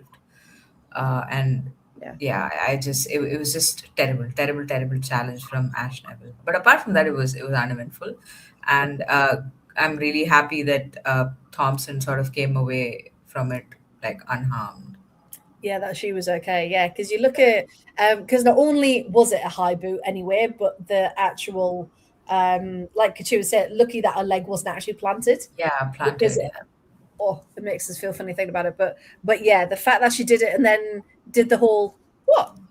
I didn't do anything. It's like she was like, I did nothing wrong, and I think I kind of stand by Koto criminal by what they're saying in terms of is this something that annoys me about Chelsea? It's just players not like I'm not saying they don't look after each other and like don't have each other's backs, but like every time I'm missing, like I feel like I miss Magda Eriksson, who would just like get in people's faces, like refs' faces and other players' faces. And I want to see that happen more, not just with Chelsea, but with other teams as well, you know, like be fussy. And don't just pat Ash Neville on the back and be like, it's all right, like get on with it. Don't do that. Yeah, it's like it's not okay. Well, if we see Alexia in the league next season, we'll certainly get a lot of fuss in that referee though, the referee in question, I saw because one of the Liverpool fans who I know pointed out that this is the same referee who apparently thought that Ornella Vignola going in head high with a flying kick on Risa Shimizu during the Merseyside derby wasn't even worth a yellow. Yes. With a picture of it. So, yeah. And I was unaware of the challenge in question. I saw it and went, no, you're not telling me that wasn't even given a yellow. Yep. It's bad. But yeah, Couture agrees Magda would have been all over that one. And Katie Chapman as well. Katie Chapman would have given me an A4. Yes.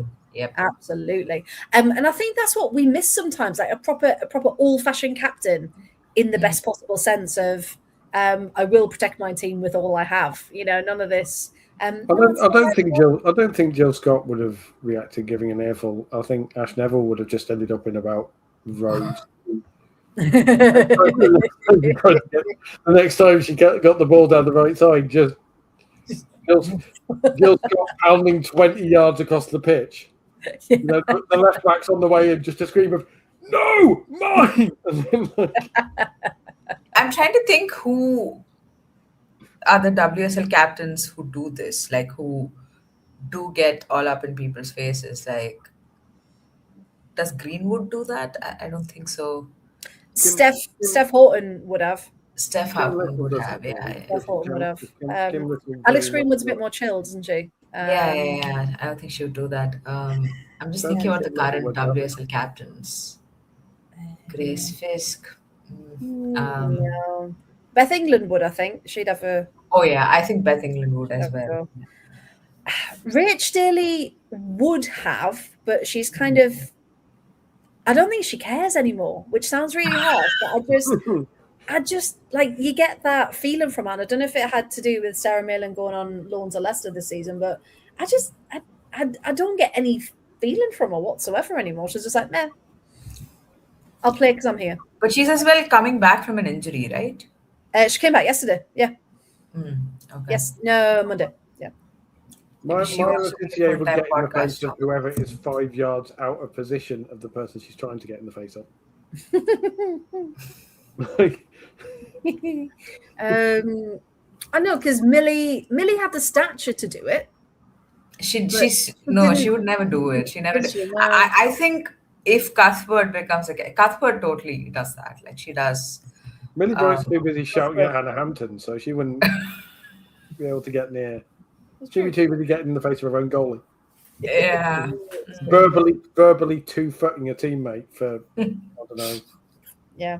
I could see Shannon O'Brien do it. I know she's not. Does she have the armband now and again? I couldn't tell you who Leicester's captain was. You're just saying that Shannon O'Brien would go through people. Like yeah. You can take the girl out of Coventry and all that, but that's why I'm surprised Lucy didn't respond, because that's a very. You'd think she would respond to that. Beth Mead would respond. Oh yeah, Beth Mead would. Yeah. Beth would do it. Lucy Bronze is very much like, at least like in the last few years, she's very much like the peacekeeper. You know. No, I don't like it.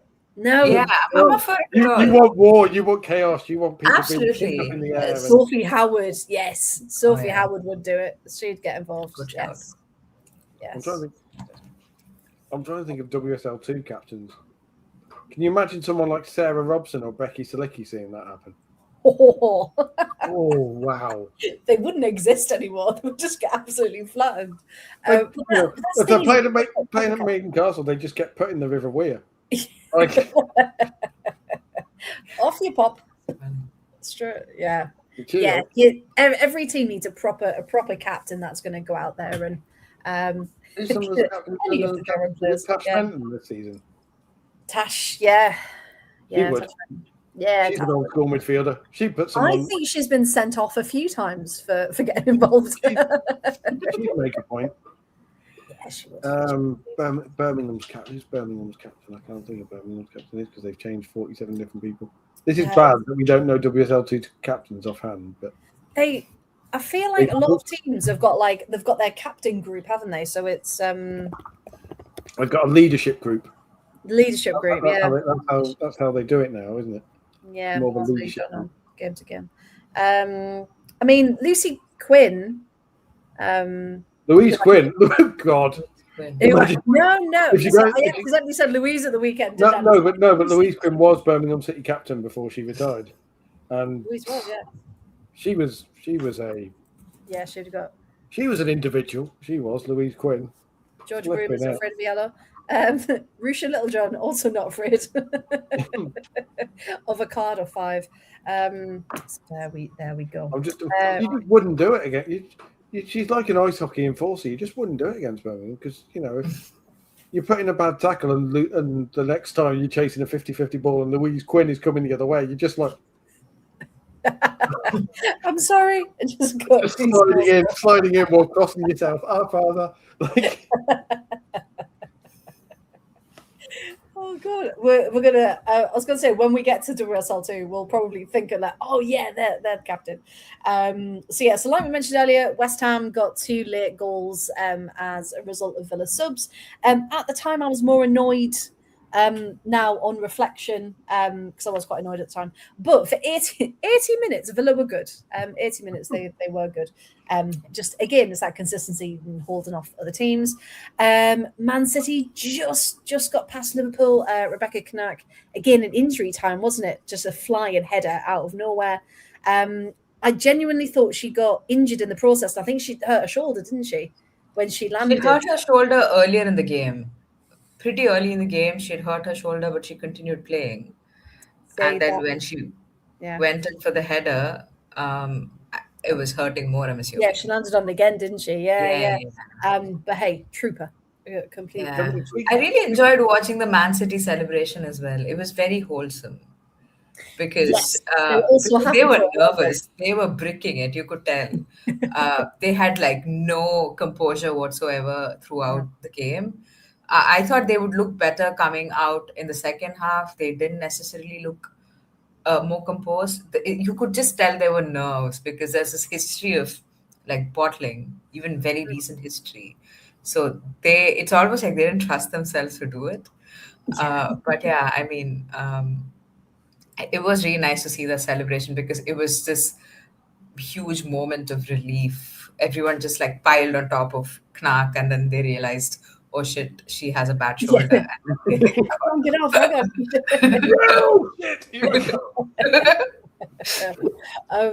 but how nice is it though that we've finally got new champions, and someone else did challenge for silverware and did it first and time. We've got people like Kirsten Kasperai lifting the title as well, which is just nice.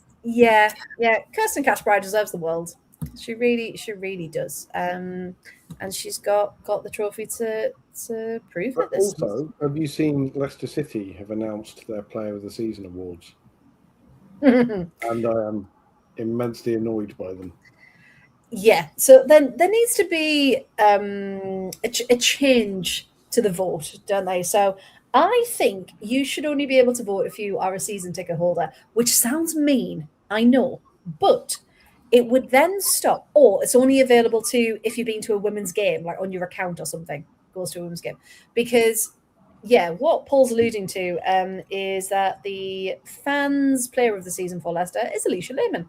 Now, considering she hasn't been there long, but the vote apparently was open to all Leicester City fans. She played 415 minutes for Leicester City.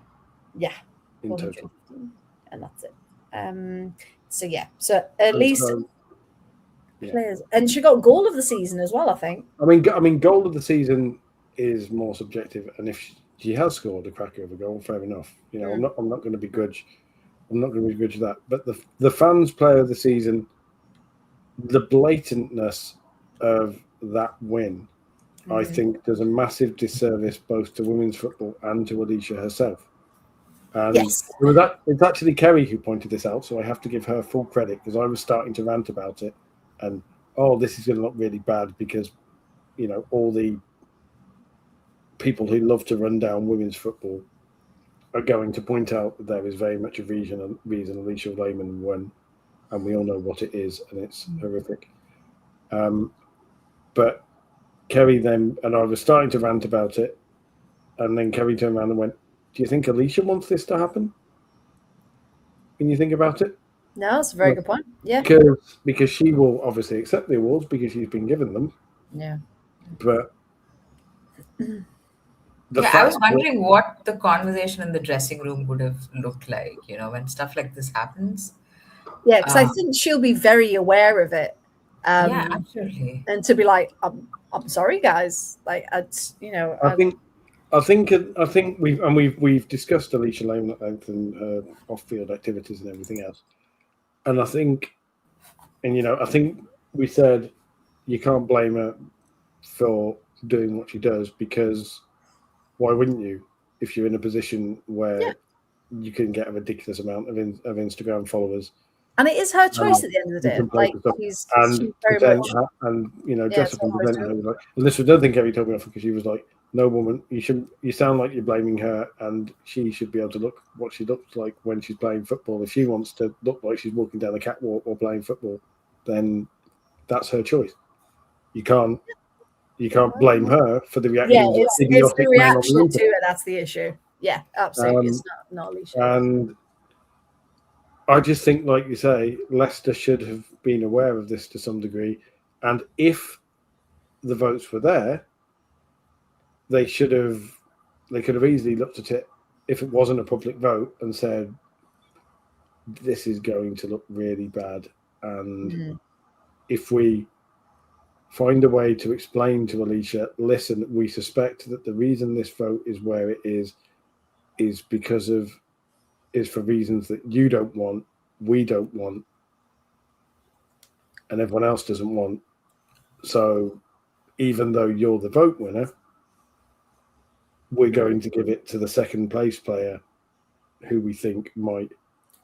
Yeah, because that's the sad thing, that there is doubt about it and where the votes are coming from, because she is lovely. She's genuinely lovely. And all the things she's done with Villa supporters in the past, and she is lovely. But yeah, there's just that negative connotation. It's almost as if at this point the way she looks is misfortune for her. Well, like Nessie's saying, I remember Alaska and Villa Brighton, there was a line of middle-aged blokes waiting for a picture, and she felt like she had to because they were there. And it must be the thing for her teammates as well, because she must walk into the dressing room after doing that, and her teammates will just look at her and goes, "Oh, another game where you that. Oh, you're right, Alicia." It's like, yeah, I'm fine. It's like, oh, another game where you had loads of very obviously pervy men trying to. Yeah, and she is really down to earth, and just to reiterate, we're not saying it's her at all. It's just, unfortunately, the pervy men who think they can say and do what they want and have that effect. And there probably is, because of the internet and parasocial relationships and stuff. There are genuinely men who will think that, oh, they're doing this and it will. The amount of fake Alicia accounts is really worrying. And the fact that they do target single older men. We've had it on the Villa chat. We've had to intercept and stop so many scams because people have been taken in and think, oh, Alicia's messaging me, because they don't have that awareness of social media. So yeah, it's a huge problem. It really is. So yes, let's put a pin in that, shall we? Yeah. Right. This weekend then, no league games apart from Villa Arsenal, which, just as a little thing, they're really pushing this game for ticket sales. I think they've sold 6,000, which is very, very good for Villa. But what they've also done is they're doing like a end of season party, because it's like the last home game. So what they're doing, it's called the Underground After Party Lineup. Dion Dublin, Rachel Yankee, Carla Ward, and Anita Asante are going to be there, hosted by Katie Shanahan. So I really like that lineup. But Dion Dublin is a Coventry City legend, not Aston Villa. But, Well, yeah, we all kind of went Dion Dublin. So yes, but yeah, so they're making a really thing of it. So yeah, so that'll be on at the weekend, the only league game. Emily, bless you, thinking we're going to get a point. Obviously, strange things have happened. Of course, Villa did win 5-2 this time last season. Can history repeat itself? Wow, what a day that was. We were in a much better position then. I think we had a lovely little run, didn't we? Simon's very happy that Dion's going to be there. Yes, we can ask him all about Homes Under the Hammer as well while he's there. But for everyone else, it's the semi-finals of the FA Cup. Chelsea versus Manchester City. Kai, what are you thinking about this one? Can Chelsea do it, or do you think the City are going to go for an extra trophy this season? It's a home game, so there's that. Yes. I don't know. I can't quite. I'm not. I hope City players celebrate really hard, and they're a bit tipsy when they come for this game. No, I think it's going to be a tight one. I really can't call it because the two teams have played thrice this season, and Chelsea have won twice, and City have won once very convincingly, the 5-1. So I'm assuming Chelsea would want to respond to that defeat. So, but I'm gonna say Chelsea win this narrowly, maybe 1-0, 2-1, something like that. Okay. Yeah. Okay, it's gonna be a tight one. I love that Nessie's saying in the Liverpool match, Leanne Kiernan's going to come off the bench and score the winner. That sounds good to me. Emily's gone for a City win, but Couture was saying, nope, it's at the bridge. Can't see it. Chelsea 3-0 from Couture. Of course you said 3-0. Couture Criminal is the most optimistic Chelsea fan I have ever met. They're really funny because it's Chelsea. Natalia Arroyo needs to come to Chelsea. Yeah, And then I agree with them. Yeah, in the process. Liverpool won. Of course you do, Emily. Of course you think Liverpool are going to win. But again, I think that's going to be tight, and that can go either way. And as we saw over the weekend, literally a goal, one defensive error can literally make all the difference. And Brighton have played a midweek game as well now, right? Well, yeah. Although they've rotated, but I think some of the core players did play the full 90, if not maybe 60, 70 minutes. So it'll be, I think if Brighton go to Wembley, they have a good shot at winning it because they seem like they can cause an upset, right? But between Liverpool and Brighton, I feel like Liverpool are going to win it. I don't know if that makes sense.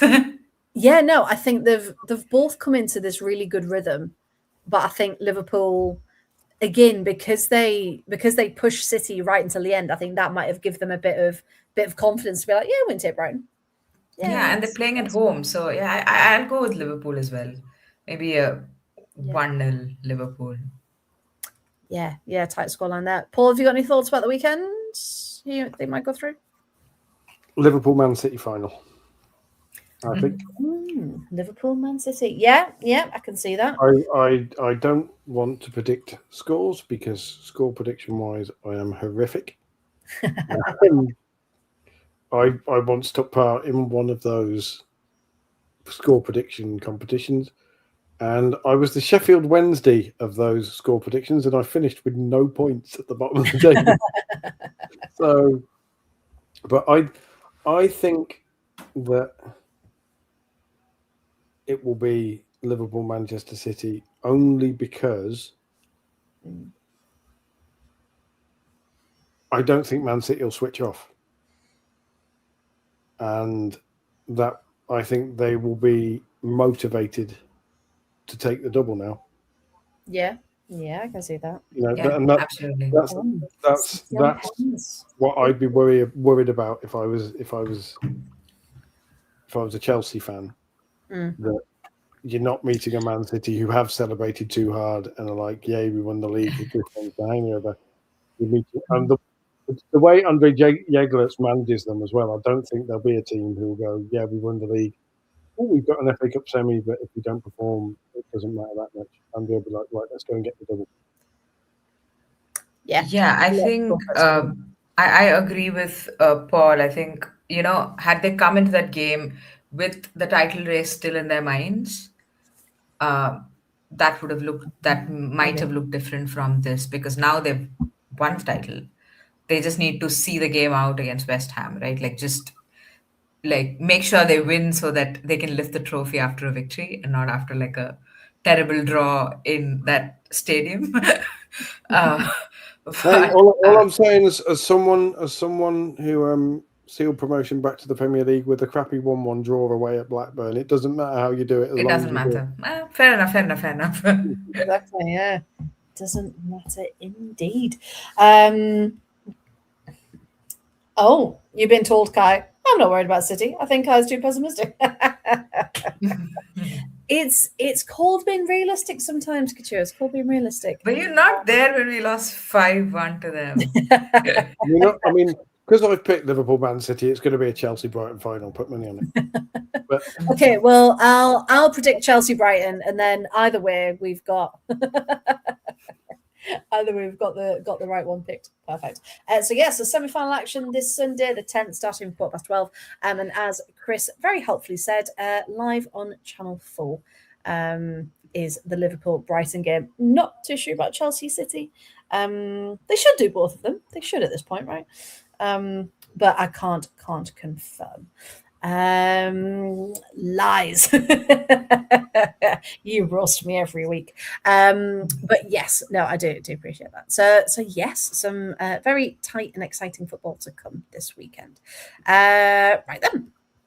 Then the only one last thing I was going to ask you, Kai, because we haven't talked about Champions League. Were there any things from the weekend that you wanted to kind of discuss or pick out? Was it who you thought would go through and be in the final? Or anything about Champions League before we let you go? I think two main things. One is Melji Dumone. I mean, what a player. They clearly missed her in the first leg. And, I think Giraldes, it was a gamble whether or not to play her in the first leg. And I think he trusted the team to sort of see the game out. 1 goal deficit. Well, they were able to make it up eventually. But I think she was a difference maker. I thought the Lyon midfield as a whole, they performed really well. Heaps kind of cancelled Russo out quite well in the first half, especially. Lily Johannes was incredible. I don't know if it's just Arsenal really struggling to play like Mariona and Little, but I feel like we have to credit the Lyon players. And the other game, I was honestly very impressed by how Bayern Munich just did not give up.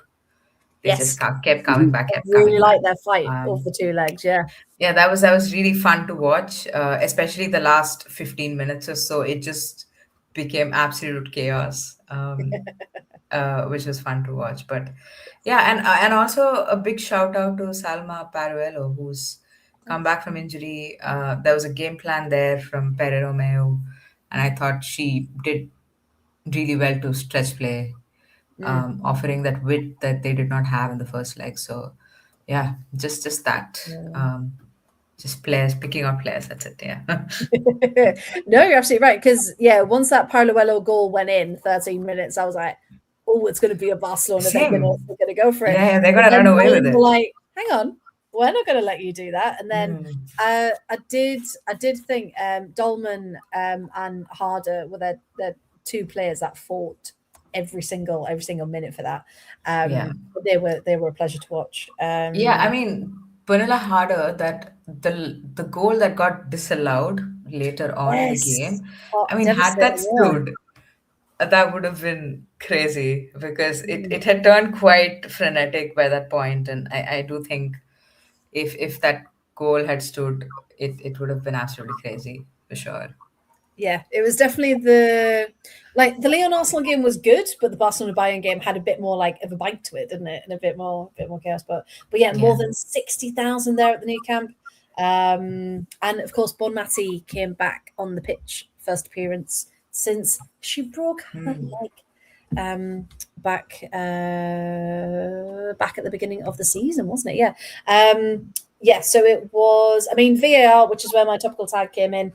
In that Lyon Arsenal game, it just kept rearing its ugly head. Because, of course, Lotte Wubben-Moy took out Demone.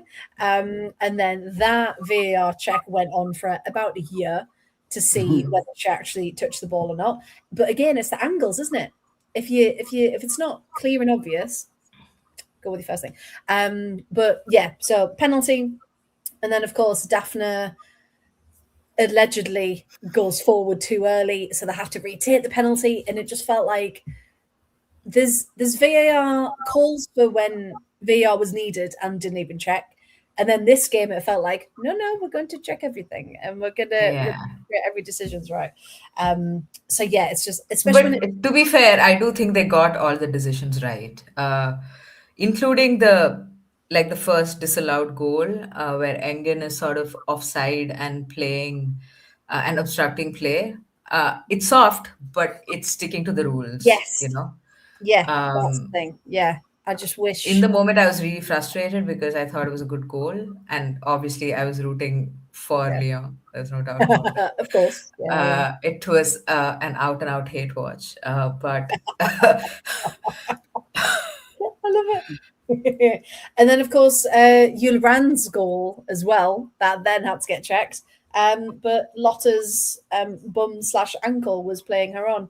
and then it didn't have gone in. But fair play to the lino that flagged that to be like, let's just check, because it was millimeters, wasn't it? It was very close. Such a good shout, but yes, lots of drama at the weekend. Right, Kai, we will let you go. Have a good night's sleep. Thank you so much as always. Yes, and we'll see you soon. Indeed. Okay. All right then. So that was a very quick roundup of the Champions League games. Of course, we were live for the Arsenal game on Saturday. If you hadn't watched it back, Adam was just incredible, as he always is on our live watch-alongs for all of the drama. But yes, so it ended 3-1. It reminds me of Paul Merson on Soccer Saturday, because he's like a more knowledgeable version, because he's always talking and he does great things, and then we'll be talking about something else, and then it'll just be, oh my, and it's like, and it's like, what, Adam? What's happening? But it's fantastic. So yes, so it did end Lyon 3-1 on the night, 4-3 on aggregate, and Barcelona ended 4-2 on the night, 5-3 overall. So yeah, it was incredible. What's Couture asking me now? Do you keep McCabe and Mead if you're Arsenal? I think McCabe's at the right time to move on. I think Mead is a tougher one, but I'm not coming from that Arsenal perspective. So I think Mead could maybe still do a job, but I think McCabe might be better to move on for where she is as a player at the moment. But that's just personally. Okay. Let's keep going then, shall we? So like we mentioned, WSL2, it was the final day of the season. And again, we were live for the big event.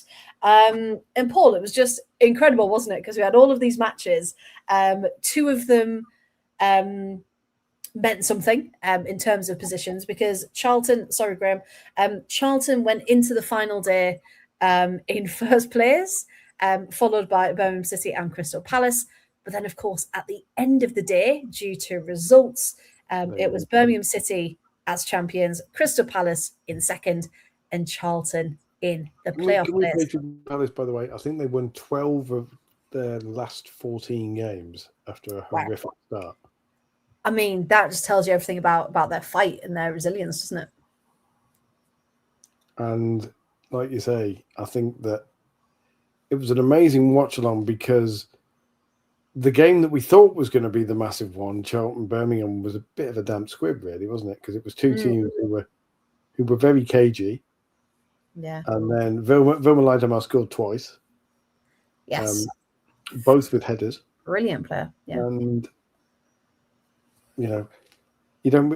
for some reason, there was a shot where she was just stood next to some of her teammates and she absolutely towered over them. But she's only, I remember that. only like 5'11". She's not Izzy Goodwin size, but she is tall for towering.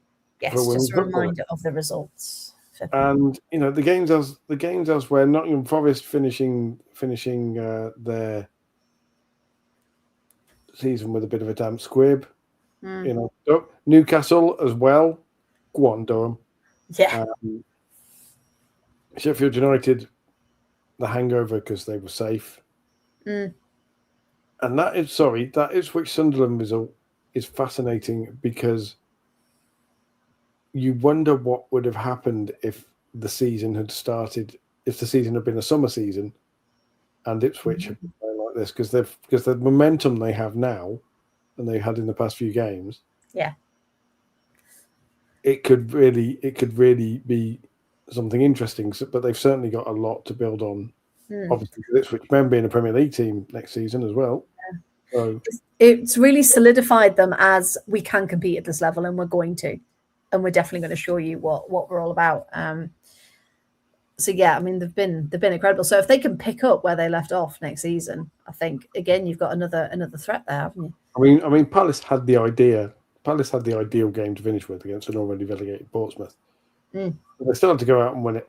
And just from Adam's commentary as well, and switching over, it was 6-1, it could have been 12. Palace could have been champions. Well, we said, didn't we? If they'd made the most of that first half, it could have easily been double digits for that, because it was 1-1 at half time, I think. It was. Which again was Jess Gray made 4 or 5 ridiculous saves. Yeah. 4 or 5 worldies in the first 5 minutes alone. Her worldie per 90s rate was ridiculously high. Yeah, she did. She did incredibly well. Because at one point as well during the live, we were like, actually, can Palace do this on goal difference? Because it got to what was the closest it got to? Was it 4, 5? It was 4. 4. It finished goal difference wise. It's 4 in goal difference. That was it. And we were like, if this gets to the point where Palace do win it, they could win the title on goals scored. Yeah. And it's like,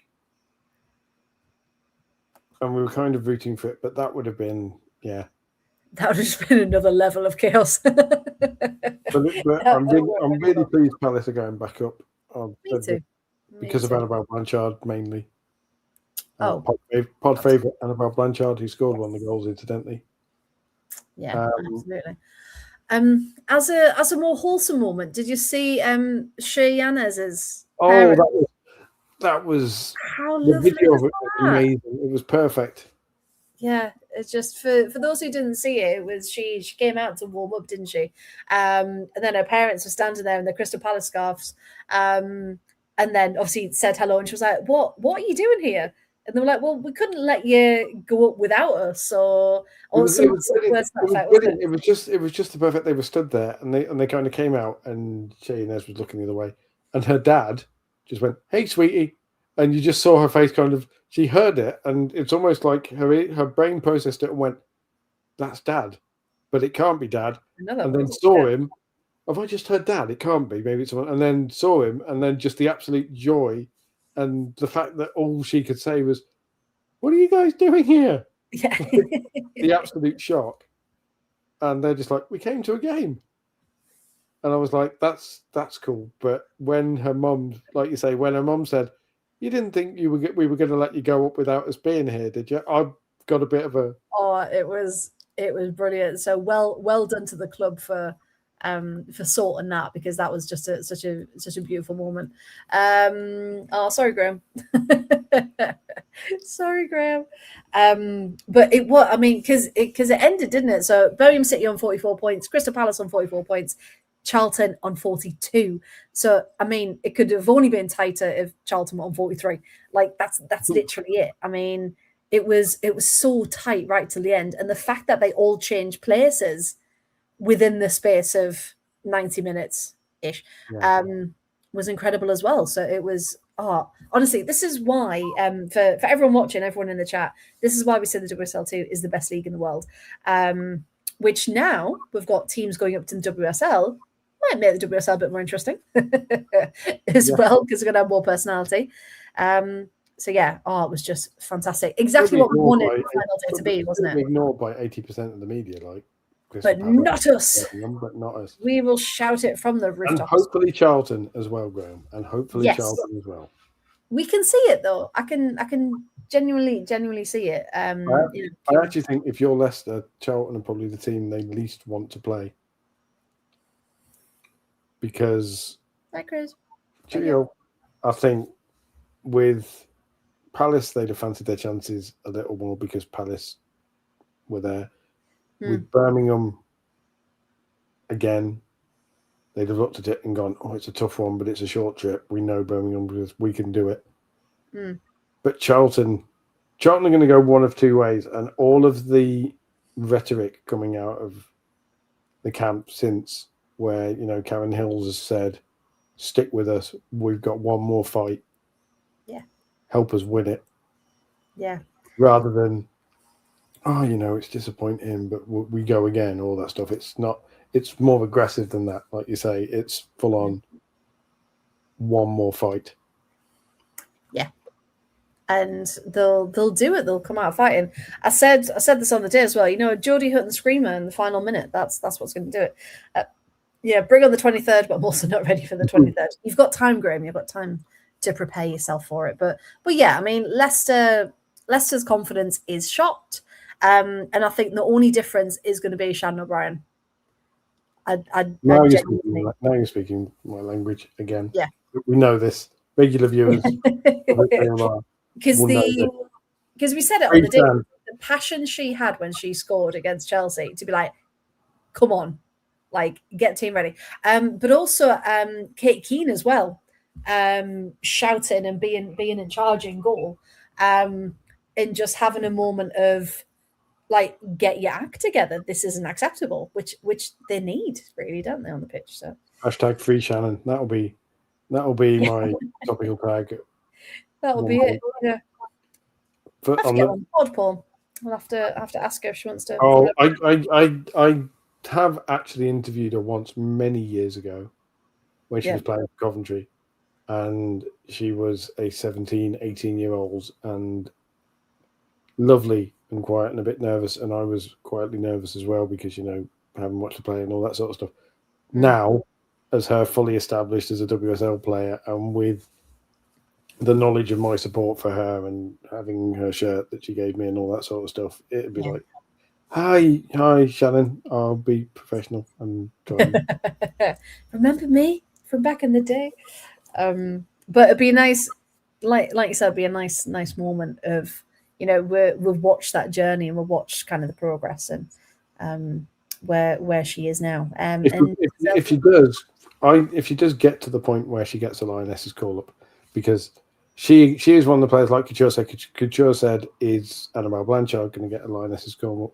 Yeah. If there's any justice, then over the next few years, Annabelle Blanchard and Shannon O'Brien will play for the Lionesses because they both do. I really do. Both together at Leicester very, very briefly as well. There we go. So yeah, watch this space, because Serena, we know you're watching. Give them a call up very, very soon. Graham's also saying happy birthday to Karen Hills, whose birthday I think was yesterday on Monday. It did make me sad. And I think I said this on the watch along. Charlton's captain, Kira Skeels, the emotion, her reaction to only being, and I think particularly with that, I think that says something about her, because Kira Skeels is a Charlton lifer and has been there for many, many years. And the fact that she gets that upset about, you've still got a chance to go up, but the fact that she's got that upset of, oh, we've missed the chance to go up automatically. I could have done it now. Yeah. Bodes well, I think, for Charlton. Yeah, the fight is definitely there. Yeah, you can absolutely tell. Annabelle Blanchard at Villa. Yeah. That's manifest that, shall we? I like Kenneth getting called Potman Blanche. Oh, no, wrong one. Sorry, Graham. That one. I will get it. No, I think Kendall was right to do so. I think Lexi Potter, not yet, but definitely in the future, more for Lexi Potter. And Blanchard does need to be called up, yes. Interesting. Yeah, because Becky Langley, she went ages ago though, didn't she, to London City? Was that in the winter? Oh, I can't remember. It was Yeah, it wasn't long ago, was it? I reckon Becky will be the next manager and Edda's going to go back to Spain. Probably when he hasn't finished at a certain spot. And Kang is like, no, you will leave. Speaking of managers who have left after gaining a certain promotion spot, let's have a little segue. Let's segue to Norwich City, yes. So also this weekend it was the Women's National League playoffs between Division 1 North and Midlands, South East and South West, and then of course Northern Premier and Southern Premier as well. So over Saturday, Sunday, and Monday. Now Norwich City, they won their playoff game, and it got taken to penalties, and it was really tight, but they won 6-5, and it was this whole thing. And then last night at about 8 o'clock maybe, Norwich City released a statement saying they've parted ways with head coach Andy Cook and assistant coach Ethan Scott, which, of course, days after they won promotion, and I believe it was Sunday they won. Now, their head of football, Flo Allen, has said it was an incredibly difficult decision to make, and it's not one we've taken lightly. Andy was set a clear objective when he joined the club 2 seasons ago, achieving promotion to the 3rd tier of the women's football pyramid. I have huge appreciation for the work Andy's done to get us over the line in doing that. Despite that, we have taken stock of what we believe is required to move our programme forward and to ensure we not only sustain Tier 3 status, but remain competitive on the pitch moving forward. I'd like to place on my record my wholehearted thanks to both Andy and Ethan. They left no stone unturned in their roles. AKA, you had a job to do, and we don't think you're capable of going any further. But the reaction to that has been quite overwhelming, hasn't it, Paul? What? I mean, people have just gone, what? Yeah, like his experience. It's genuinely jaw dropping. I might sound like I'm not there, but that's the kind of thing where it's just like it's like wolves sucking Dan McNamara. It just doesn't make sense, does it? No, it doesn't make any sense. Yeah, and I think Norwich will regret it, depending on who they bring in. I reckon so. Because he was at Forest for a bit as well, wasn't he? And he's done, he's got years of quality coaching kind of under his belt, and then what he's done with Norwich. So yeah, the fact that they've just kind of gone, all right, yeah, that's enough. We're looking at someone better. We're looking at, who's going to take us that next step. So, I mean, the best have a big name lined up if they've done something like that. But a big name at Tier 3 is who? Well, that's the thing, isn't it? Who are they gonna get in to replace it? Because I mean, fair enough if you've given, I don't know, see how he does till December. I mean, I know just to December in the first division's a bit harsh, but give him a season. Like he's done well. He knows the team. He knows how they work. I just don't get it. I really don't. So yeah, just very, very, very bizarre from Norwich indeed. But the game that was actually streamed on Monday, same time as the Villa game, was Wolves versus Plymouth Argyle. And we said going into it how tight it was going to be. And it really was, wasn't it? And it came down to a single mistake, a single goalkeeping error / defensive error from Argyle that saw Charlotte Greengrass get the winner. But just the reaction to Wolves getting it has been incredible, though, hasn't it, Paul? Just everyone's kind of outpouring of support, of joy and happiness, and it is. Yeah. And specifically, a lot of fans of the Wolves men's team. A lot of fans of the Wolves men's team have properly embraced it, and Nathan Shee, the new Wolves CEO, who is not related to Jeff Shee, the previous Wolves CEO, but has been put in there by Fosun, was prominently at Burton and took a picture with the fans who travelled, which was an impressively large amount, by the way, for both Plymouth and Wolves. I haven't seen what the final. I haven't seen what the final attendance was, but it was an impressively large attendance, and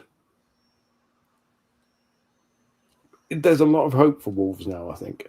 And the point you made, which has been not playing on my mind, that's the wrong word, but the point that you made that really struck me, and I will repeat and make, is when we were watching the game, the physicality of Wolves and Plymouth, you were like, if they play like this next season, they'll bring something to the WSL2.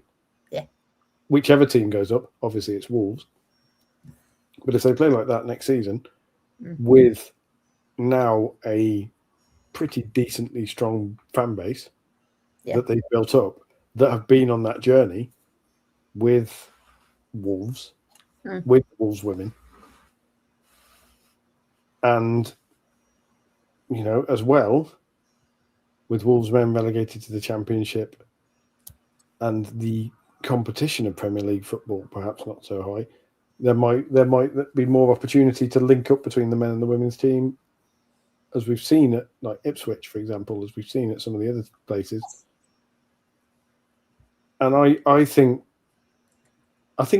we've said for a few seasons Wolves deserve to go up because Wolves and Burnley were the class of WNL North.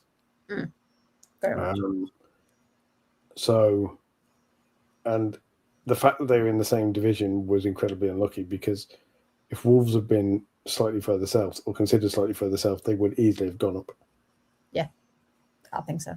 And it would have been Watford versus whoever in WSL in the north. Might have been Watford versus Rugby Borough, which would have seen Watford go up, but yeah, I think. So you'd have had the same situation, but you'd have just had the three deserving teams go up. And I think WSL2 will be stronger than ever next season for the arrival of Wolves and Watford. Really looking forward to it. I think, like we keep mentioning, like they're gonna bring something so different with just the attack, their physicality, their strength, their different style of play is something that we don't currently have in the WSL2, I don't think. So it'll be nice to see how that mix plays out and how they adapt. So yeah, I think all round rightful winners, rightful champions all round, and it's going to be a very, very good season, as it always is, but particularly next season because, of course, expansion for the WSL, new teams in the WSL2, and I think it's always nice when you get more than one new team, more than two new teams, as is the case. I do quite like the playoff system, though. I do wish that's going to stick around because that just gives it an extra bit of something, doesn't it? Playoffs do, because they are the most dramatic games in football. As someone who's seen his team lose in the playoffs, that's true. It's just a bit more magic, isn't there, and a bit more something to. But it does mean that if you do that, the heartbreak of losing in it means that when you do that, it's even better. The hope. That's right. Yes. So when they finally sort out what they're going to do with the pyramids, because of course their leaked proposal did not go down too well, did it? So yeah, we'll see what happens from next season. Now we do have a quick NWSL roundup that our lovely Danny sent over, because of course KC Current, Danny's team, finally had a good little run. So this is what Danny says. Important away win for the mighty Teal Army. Croy Bethune, released into the more advanced position, made such a difference and scored early on with a rasping in capital letters, strike. Michelle Cooper with a second midway through the first half. Current looking back to some sort of form that took us to the top last season. Much, much better and more balanced. Matsukubo with a goal late on for Courage to make it nervous, but we held on. Chris Armas still needs to do a bit more to gain my trust, but this was a good first step, which I quite like. Other little nuggets for NWSL Corner. Boston with an incredible injury time double against Denver to pick up their first win. Bobby Vilms's Portland go top after win in Chicago. Utah the surprise package with a fourth win in a row, beating Angel City away with a bold showing. And Barbara Banda, pod favourite, with a double, but Washington win 4-2. All not quite right at the Pride so far. Which, of course, our Chloe Bear is an Orlando Pride fan, and she too is wondering what is going on. It doesn't help that Orlando Pride, with the current weather that they're having, every game seems to be delayed because of lightning. Because it's just the time of year it is that there's constantly storms and lightning strikes that keep delaying the matches, which doesn't help. Graham said, I thought I read somewhere WSL2 would be one up and then the second versus second bottom WSL, but they mentioned it. Yeah, there's been a couple of options, hasn't there, Paul, about what they're going to do in the future, because they also talked about no relegation for a season and then bring back. So has it been confirmed what they're going to do? I can't remember now. I think it should be 2 up, 2 down, because I think the second versus second bottom is again weighted in favour of the WSL clubs, and I think that doesn't work in the women's game. If you're truly serious about expanding the game and having more clubs given opportunities, you need to make the jeopardy stronger. And I think as well, if you say to WSL clubs, the reverse of this season, you say, you finish in the bottom 2, you're down. That trap door is there. Yeah, no. I think it makes life a lot more interesting in the WSL. I think it increases the jeopardy. And I think that, as we say, jeopardy and heartbreak and last days of the season and winner takes all games are what football thrives on. That's true. That's very true. And I have just found the article. So this is on the BBC. So from the 26-27 season, of course, next season, there'll be one automatic promotion spot for the winner of the WSL2, with the bottom team in the WSL relegated. In addition, there will be a playoff between second bottom WSL and runner-up in WSL2. So definite promotion, definite relegation, but there's still going to be a playoff, which I quite like. And the FA are then going to decide what happens in the lower tiers from that. Yeah, it's expected there will be 2 teams relegated from the WSL2 from the 26-27 onwards, and then 2 promotions from the third tiers. So even the wording of that, it's expected. So yeah, it's the impact of what's gonna happen. So good remembering, Graham. Good remembering for that one. As soon as it's all confirmed, the FA usually do it end of the season into the summer and kind of confirm the pyramids and confirm what's happening. So again, we'll keep you updated with what is going on there. Right then, would we all like to see my new favourite football crest for new favourite pro team in soccer? Are you ready? When you talked about press releases, I'm like, oh God, how have they justified it? So obviously nothing is ever going to top cherry bombs, because cherry bombs, but that's a bit nice, isn't it? Oh, that's gorgeous. That's very nice. It is beautiful. So this is the Cleveland Astra, as you can see, and they're going to make their WPSL Pro debut in 2020. The mild problem with that is 2 Europeans. That doesn't mean star. That's a mediocre hatchback. That's the one problem. That's the one problem with it. But Cleveland Opal, Cleveland Vectras, Cleveland Mondeos, the Cleveland no. I was like, think of cars, and then went Cleveland No, that doesn't work. Cleveland Fiestas on Cinco de Mayo, like. But yes, so if anyone's interested, there's so many different tiers in the US soccer system.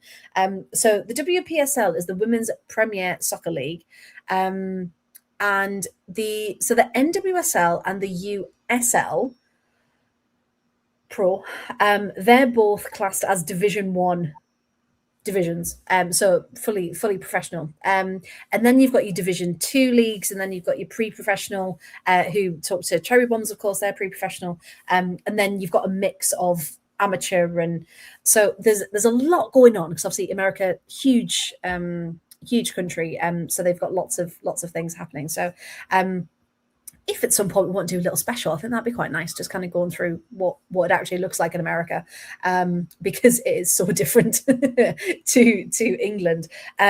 So yes, so are you ready for the colours and the description of the colours? I love, by the way, that Graham was thinking exactly the same way as us and said they need to locate to South East London. You know it so well. So they're Go going to be on, Cleveland's. So just to make it why I'm talking about it, it's Cleveland's first professional women's soccer team ever. Okay, so first professional. Right.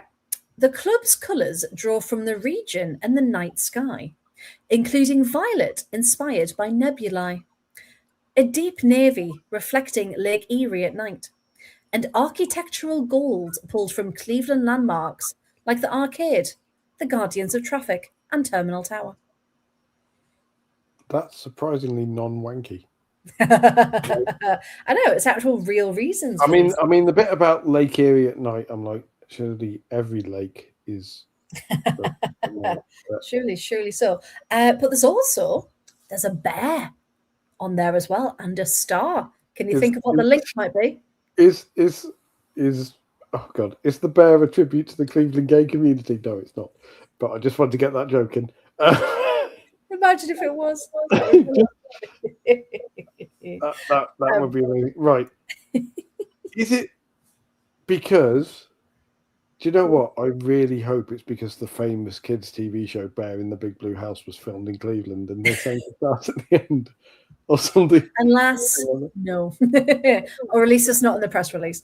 It's the bear standing on a glacier mint. That's such a British joke. Baxter in there, he's like, I have no idea what that joke is. Tony's in there. Anybody outside of Great Britain is like, what? So what is happening? So that is the Fox's Glacier Mint Bear. It's just it really is, isn't it? So the name carries a celestial theme, with Astra tied to the stars and the idea of direction. That identity fits with the club's larger ambition to serve not only as a professional team, but as a point of aspiration for players across Northeast Ohio who have grown up competing in the area's soccer communities. Ursa Major has guided explorers to the North Star for centuries. Oh my God. But she doesn't just point the way, she is the way. Alongside her celestial mythology, we chose the bear because she represents attributes we want this club to have. Fierce love, pure brilliance, and intense protection for the ones she loves. Sorry, my brain's just... It's not over. It's not over. On Star Wars Day, this is the way. Just like... This is the way. She's an apt symbol of the athlete you want in your club and the teammate you want by your side. She's also, hang on, last sentence. She's also the friend or coach who lights the way to your North Star. There you go.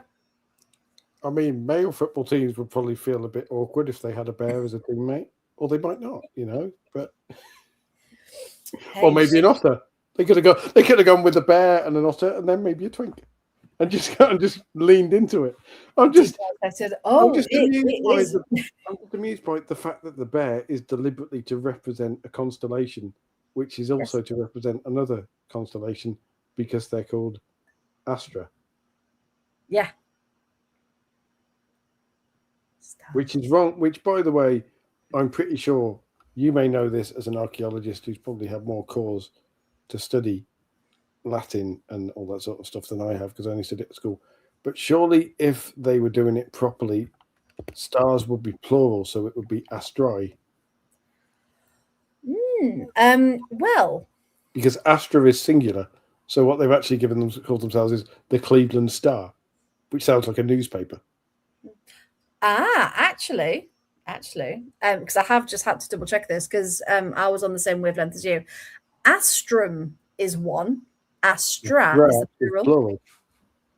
So Astra is plural. I suppose that makes sense because with the RAF motto being per ardua ad astra and not per ardua ad astra. Ad astra, yeah, to the stars, yeah.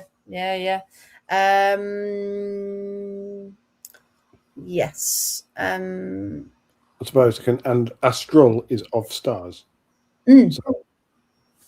Yes. I don't know if it was written by Tolstoy, Zach, but you're certainly getting a bit of a literary analysis from me and Freya between us. But why were the curtains blue? Why was it happening? But yes. So yeah, I just saw it pop up and I was like, oh, new professional women's game. Lovely. That's a very good joke reference you just stuck in there, by the way. about the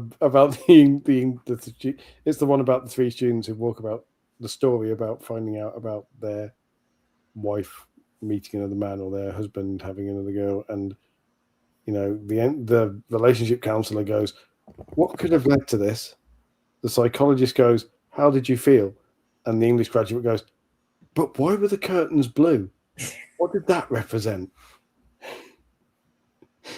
It is. It's always that thing of, but why are the curtains blue? Because they're just blue. So they've actually given it the colours names. They've actually given them names, and there's a hex code. I can't wait. There's a hex code. So violet ad astra is the color of the nebula. So that is obviously the light violet color that you see. Violet ad astra. Invisible to the naked eye. Because they love it. Lake Erie Midnight is the deep navy, nearly black. And then Golden Era. Lake Erie Midnight. That sounds like a really bad emo album. It's because it's Midwest emo album. Nearly black with a dash of starlight. That's why it's Lake Erie Midnight. For those who don't know Cleveland, think Middlesbrough. That's oh wow. Cleveland, Ohio. Yeah. Surely it would be Violaceum ad astra if they were doing it properly. Don't mix languages. But that's what English does. Pidgin Latin a little bit of that. is. Does that mean it's basically surrounded by chemical firms? They come for the Lake Erie Midnight while drinking an action grape. Stay for the action grape. Everyone's drinking a glass of action grape by Lake Erie Midnight. Oh, I would just like to say to everyone, do go and follow their Instagram, because whoever's in charge of their content is very good. Because the way they've done these colours, they've done the colour with the hex code with the background, and then Lake Erie Midnight looks like really cool, and then Golden Era is very much, I think, like Wall Street's like very it reminds of, like the New Orleans, where they've got the beautiful ornate like balconies, like the very French style, but like Southern French. That's Golden Eras in the background of that. Oh wow. I love the fact that the first image on Google, if you Google, the Rock and Roll Hall of Fame is in Cleveland. I didn't know that. Oh, well, there you go. But the first Google image of Cleveland is a crane by a river with a gasometer. Middlesbrough? Is that you? Yeah. It's Middlesbrough with skyscrapers. It's I love that.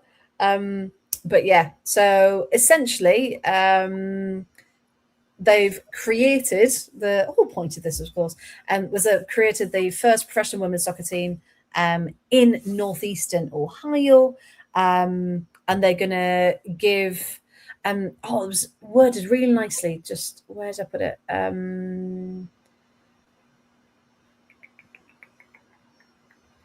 So for years, talented players from the region have had to look elsewhere for the next step beyond college or elite club soccer. Astra gives future players something different: a local professional badge to chase, a stadium to picture themselves in, and a club that can become part of the area's athletic fabric, which I really like. So it's given the local community and local soccer players a chance to actually represent where they're from. One of the most well-known things in Cleveland is the Big Fun sex toy shop. Wow. Okay. Apparently, I don't think that can make it onto the logo. I think. Well, if you change the shape of the mountain slightly, it's a skyscraper. Honest. It's an iconic Cleveland building. But yeah, but I agree. I love the fact that the Cleveland NFL team have been showing up because they're just like, we have brown on our helmets. Yeah. Well, we were owned by some bloke with the surname Brown, and he decided to call us the Browns. It's a bit boring, isn't it? And they are one of the worst sports franchises in terms of winning in North America. Like, they're known for being crap. It's NFL. Because how can you? And I do think this: if you play for like a cool team with a cool back, like, and you feel good in it, you're gonna play your best. If you're having to just wear brown, no one likes brown. Like, that's not a invigorating color, is it? The Manchester beige. Like, oh, this sounds like a sad night out, doesn't it? A new semi-professional women's team to play in Tier 3, the Manchester Ship Canal. We pay tribute to our local area. You know, our badge has Barton Swing Bridge on it. Like, you know, it's just. But yeah, but yes, jokes aside, I thought that was a nice, it's gorgeous. It's a gorgeous logo. To bring the show to a close. So once again we had an incredible amount to talk about. There's probably stuff we didn't talk about, but don't worry, anything we did forget, we'll bring it to you next week as well. Just the pages of Manchester beige. In order to pay tribute to our cultural icon, we've got polar-necked jerseys, like in various shades of black and grey. But yes, we will leave it there. Our colour palette is disappointing away draw, underachievement, and it fits. It works. It really does. I can. You know, American style fictional clubs. You can definitely do it. Yeah, I think when in the summer when we're not doing much, I think we should have a competition. Make a fake. Who can create a team with the logo, with the colours, with everything. Because obviously with AI, you know, you shouldn't use AI for everything, but it's decent to create a decent logo and just go. To bring something to life. Yeah. Bring something to life, and yeah. Also, Cleveland gave birth to what Americans call going to the toilet, as Zach says. Like, so. Action Brown. Action Brown sounds like a really crap secret agent. Yeah. Like, Action Brown fighting tax fraud. Fighting the fair dodgers. Action Brown, the Special Forces accountant. Like, he does the jobs no one else wants to do. You know what I mean? Now we're back in the fast show. Monkfish is a tough and compromising vet. Like, oh God, we've gone into delirium now. Right, sorry, you've been trying to stop the past 10 minutes, and I've been running off on comedy riffs. Like. But hey, that's why the people keep coming back, because you never know what you're going to end with. So yes, we will leave it there before we get sidetracked into something else. But we do appreciate you all. Like, subscribe if you haven't already. Like I said, my transfer tracker on the whole 115 yards will be out. I might as well post it tomorrow. Might as well, yeah, so everyone can get up to date with it. But also exciting, I may be popping up in the Villa Matchday program at the weekend. Awesome. So is this because of your research on the history of Aston Villa? Maybe. So as soon as I have a little copy of that and confirmation of that, I'll let everyone know at the same time. FA Cup semi-finals this weekend, and we're getting to the business end of the season. Only 1 or 2 league games left, so we'll leave it there, and hopefully we'll have lots more fun things to talk about next week. Night, everyone. Thank you.